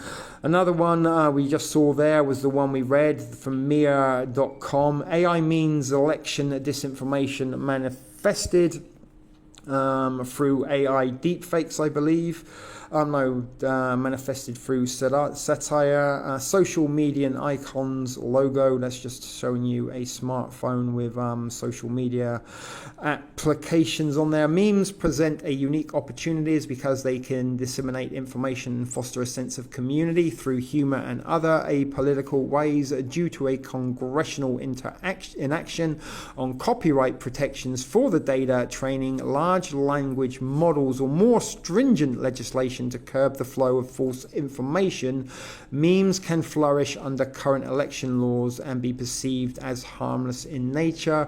Globally, memes have been perceived as fueling extremist behavior. And again, this is a very long one, but let's just read the headline. As the United States prepares for an upcoming November election, misinformation and disinformation have spread through memes. Memes are any idea, expression, or opinion that uses text, visual imagery, e.g. a photo, video, or GIF file, with or without sound, which can be copied and shared online. For researchers, they are constructs that have meaning primarily in humor, which can be shared by multiple users And in the case of the internet across various platforms, the convenient availability of commercial artificial intelligence tools has also contributed to the existing meme economy. Meme economy is a real thing, folks. We're going to have to get into this in another day. But software like X's AI chatbot called Grok can quickly generate such images, especially with its ability to use famous people's likenesses, copyrighted material, violent content, or pornographic image generation. The reality is that AI-generated memes have been inserted into the political conversation. These altered images often seem harmless to voters, particularly because they are sometimes shared by people they trust in their personal and professional networks. It can be difficult for policymakers or content moderators to differentially assess their impact because the humor or profile of memes makes them appear innocuous. In current policy environment where content moderation and domestic AI policy are still evolving, those who develop and disseminate memes can potentially influence voter information about candidate issues, character, and other relevant election information without the usual guardrails that either regulate speech in the United States or trigger attention based on the manipulation of political content. What are memes? Tugging on the emotions of voters is a critical part of influencing them to act. Memes present unique opportunities because they can disseminate information and foster a sense of community through humor and other apolitical ways. Examples of the persuasive power of memes have appeared in efforts to spread political messaging after the stock market crashed and influence the way a public thinks about the war. The current campaign efforts on both sides are also no exception. The Trump campaign and his allies have created an assortment of AI-generated memes to uplift the former president, which have been shared on social media platforms through X and True Social. There has also been a share of visualizations that have been ridiculed the other side, including one of the Vice President Kamala Harris leading a communist rally, one that showed many Taylor Swift fans endorsing his campaign. Trump's supporters, like Musk, have even reposted an AI-altered parody video of Harris calling herself a deep state puppet and the ultimate diversity hire. And as I said, I wanted to read a little bit of that. We're not going to be too much into that one. I just wanted to highlight a little bit. And this from The Strategist is back from 2020. Everyone has seen a meme, whether they knew it or not. They're everywhere on Facebook, Twitter, and Instagram. The most popular ones make it off the internet and show up in newspapers, television shows, or films. You've seen Pepe the Frog. So those are some recent articles about it. Let's just click on AI mode before we head back to the virtual basement to wrap things up. Government memetic influence campaigns are often termed memetic warfare, involve the strategic use of viral digital content such as images, videos, and phrases to shape public opinion, disrupt enemy narratives, and achieve political or military objectives. Unlike traditional propaganda, these campaigns leverage the speed and organic reach of social media to embed deep-seated beliefs within a target audience. Core strategies and objectives. Narrative control campaigns aim to take control of the psychological space by subverting an opponent's message and establishing dominant, in brackets, truth through repetition and humor. Asymmetrical impact. Memetic warfare is highly cost-effective. A single viral meme can reach millions without the massive budgets required for traditional advertising. Psychological vulnerability. Influence efforts often exploit existing societal divisions or emotional triggers to create confusion and to undermine the morale and fighting spirit of hostile forces. Key historic and current examples in 2025, Ukraine in NAFO, 2022 to 2025, the North Atlantic Fellow Organization, a decentralized grassroots movement, has been highly effective in countering Russian disinformation through humorous dog-themed memes that ridicule the Russian narratives. Russian troll farms, 2014 to present. Russia has a documented history of spending millions on troll factories, e.g. the Internet Research Agency, to spread pro-government sentiment, notably during the 2014 annexation of Crimea and various Western elections. U.S. political campaigns 2024 to 2025. Recent U.S. election cycles saw both major parties in foreign actors, China, Iran, and Russia, use AI-generated memes to influence voters. For instance, at the Democratic Party's Dark Brandon meme and the Republican-focused Great Meme War tactics exemplify the institutionalization of memetic engagement. U.S. government research and initiatives. The U.S. government has explored the formal use of memetics for defense and influence. CNADTIC studies, the CNA Corporation and the Defense Technical Information Center have conducted exploratory studies on the utility of memes for USG, United States government influence campaigns, developing frameworks like inoculate, infect, treat to analyze memetic spread. Military memetics programs, historical programs like SMISC, social media in strategic communication, have researched how to exploit the psychological vulnerabilities of hostile forces using memes. Proposed meme control centers. Researchers have proposed entities to analyze enemy memes and produce friendly, offensive content through the current status of such projects. Remains classified, so that's something we can't look up and report on because it is classified information. When you've got classified memetic campaigns, you should be worried, folks. Emerging tools in 2025, AI generated memes. The rise of generative AI has allowed for the rapid creation of highly realistic but misleading memetic content, posing significant challenges for information integrity. Short form video TikTok influence campaigns have shifted heavily towards video based memes on platforms like TikTok, where humor significantly boosts engagement but can negatively impact deep attitude change, and there are some of the links from where they got those the information to compile that overview. So guys, you know, if you are someone who finds yourself using memes and short form videos in order to try and inform people about certain social issues that you feel are important, that these videos and memes that have been provided to you that seem to be speaking to you, you're not being informed, you're being manipulated. And in turn, by sharing these memes and videos, you're not actually informing anyone. You are just becoming another cog in the memetic distribution mechanism, courtesy of our friends at Darpa. So with that being said, folks, let's get back to the virtual basement to wrap things up, as I'm sure there are some of you that are only waiting around to see the dancing girl play us out.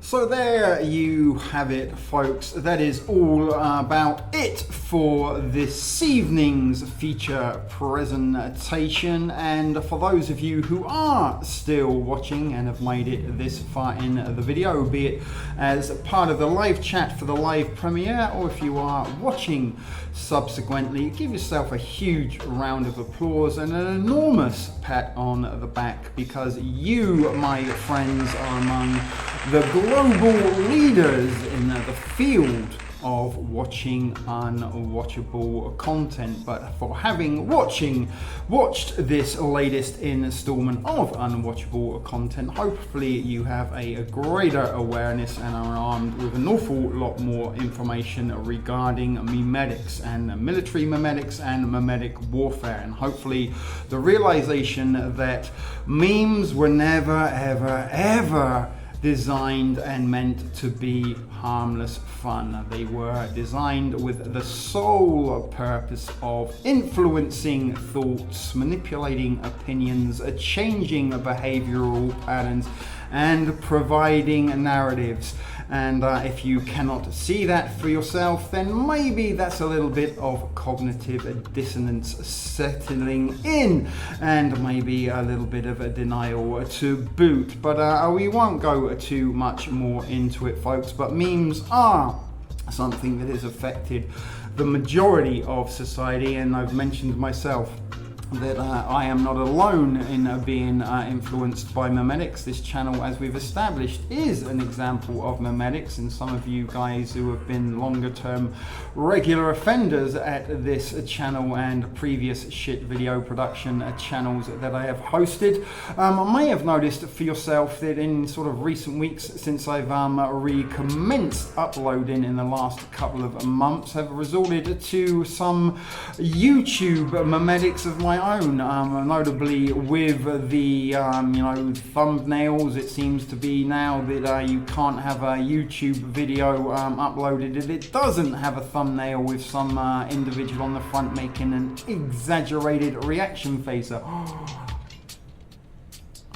You know what I'm talking about. And I've also went to the trouble of including some pointers of my own in order to make my videos and thumbnails look a little bit more YouTubey, and also gone to the trouble of the background, do the whole cutout and project myself onto a background of my choice. And actually went to a little bit of a trouble. If some of you have paid any attention, you will notice some of the things that are on my murder board of conspiracy theorist organizations are many of the things we actually talk about here on this channel.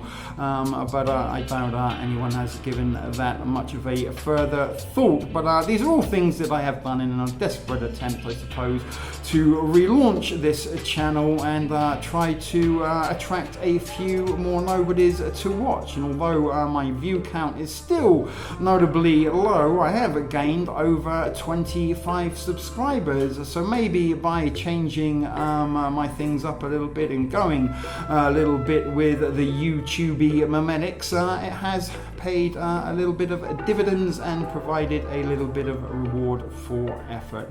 So no one truly is immune from the power of memetic influence. It's a case of sometimes if you can't beat them, join them. And again, I will remind anyone, don't take this personally. It is not directed at anyone. It is directed at society, and the fact that society is, for the most part, under memetic influence. And as I said, I've provided an awful lot of information on this topic, not just in this video, but in previous ones. And you can bet your bottom dollar and be sure as sure can be that we will be talking about memetics again in the future. This won't be the last in the series of videos on that topic, because it is a topic that I do feel quite passionately about, and it is a topic I have sort of been ranting about almost as a lone crusader for quite some time, although I have noticed in the recent years there have been a few other people cropping up on YouTube also talking about the dangers of memetics. So we'll leave it as that, folks, and I will thank you all for tuning in again and watching this latest installment of unwatchable content that is brought to you from Shit Video Productions. All that is left for me to say is be excellent to each other, may the force be with us all, and until next time, be sure to take care. This is Ardy, signing out. For now, cue the dancing girl.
Sit, Ubu, sit. Good dog.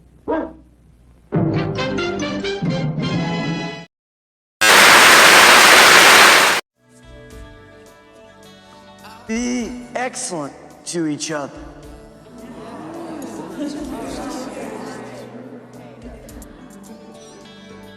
Party on, dudes! Hey, Luke. May the force be with you. All right. Take care now. Bye-bye then.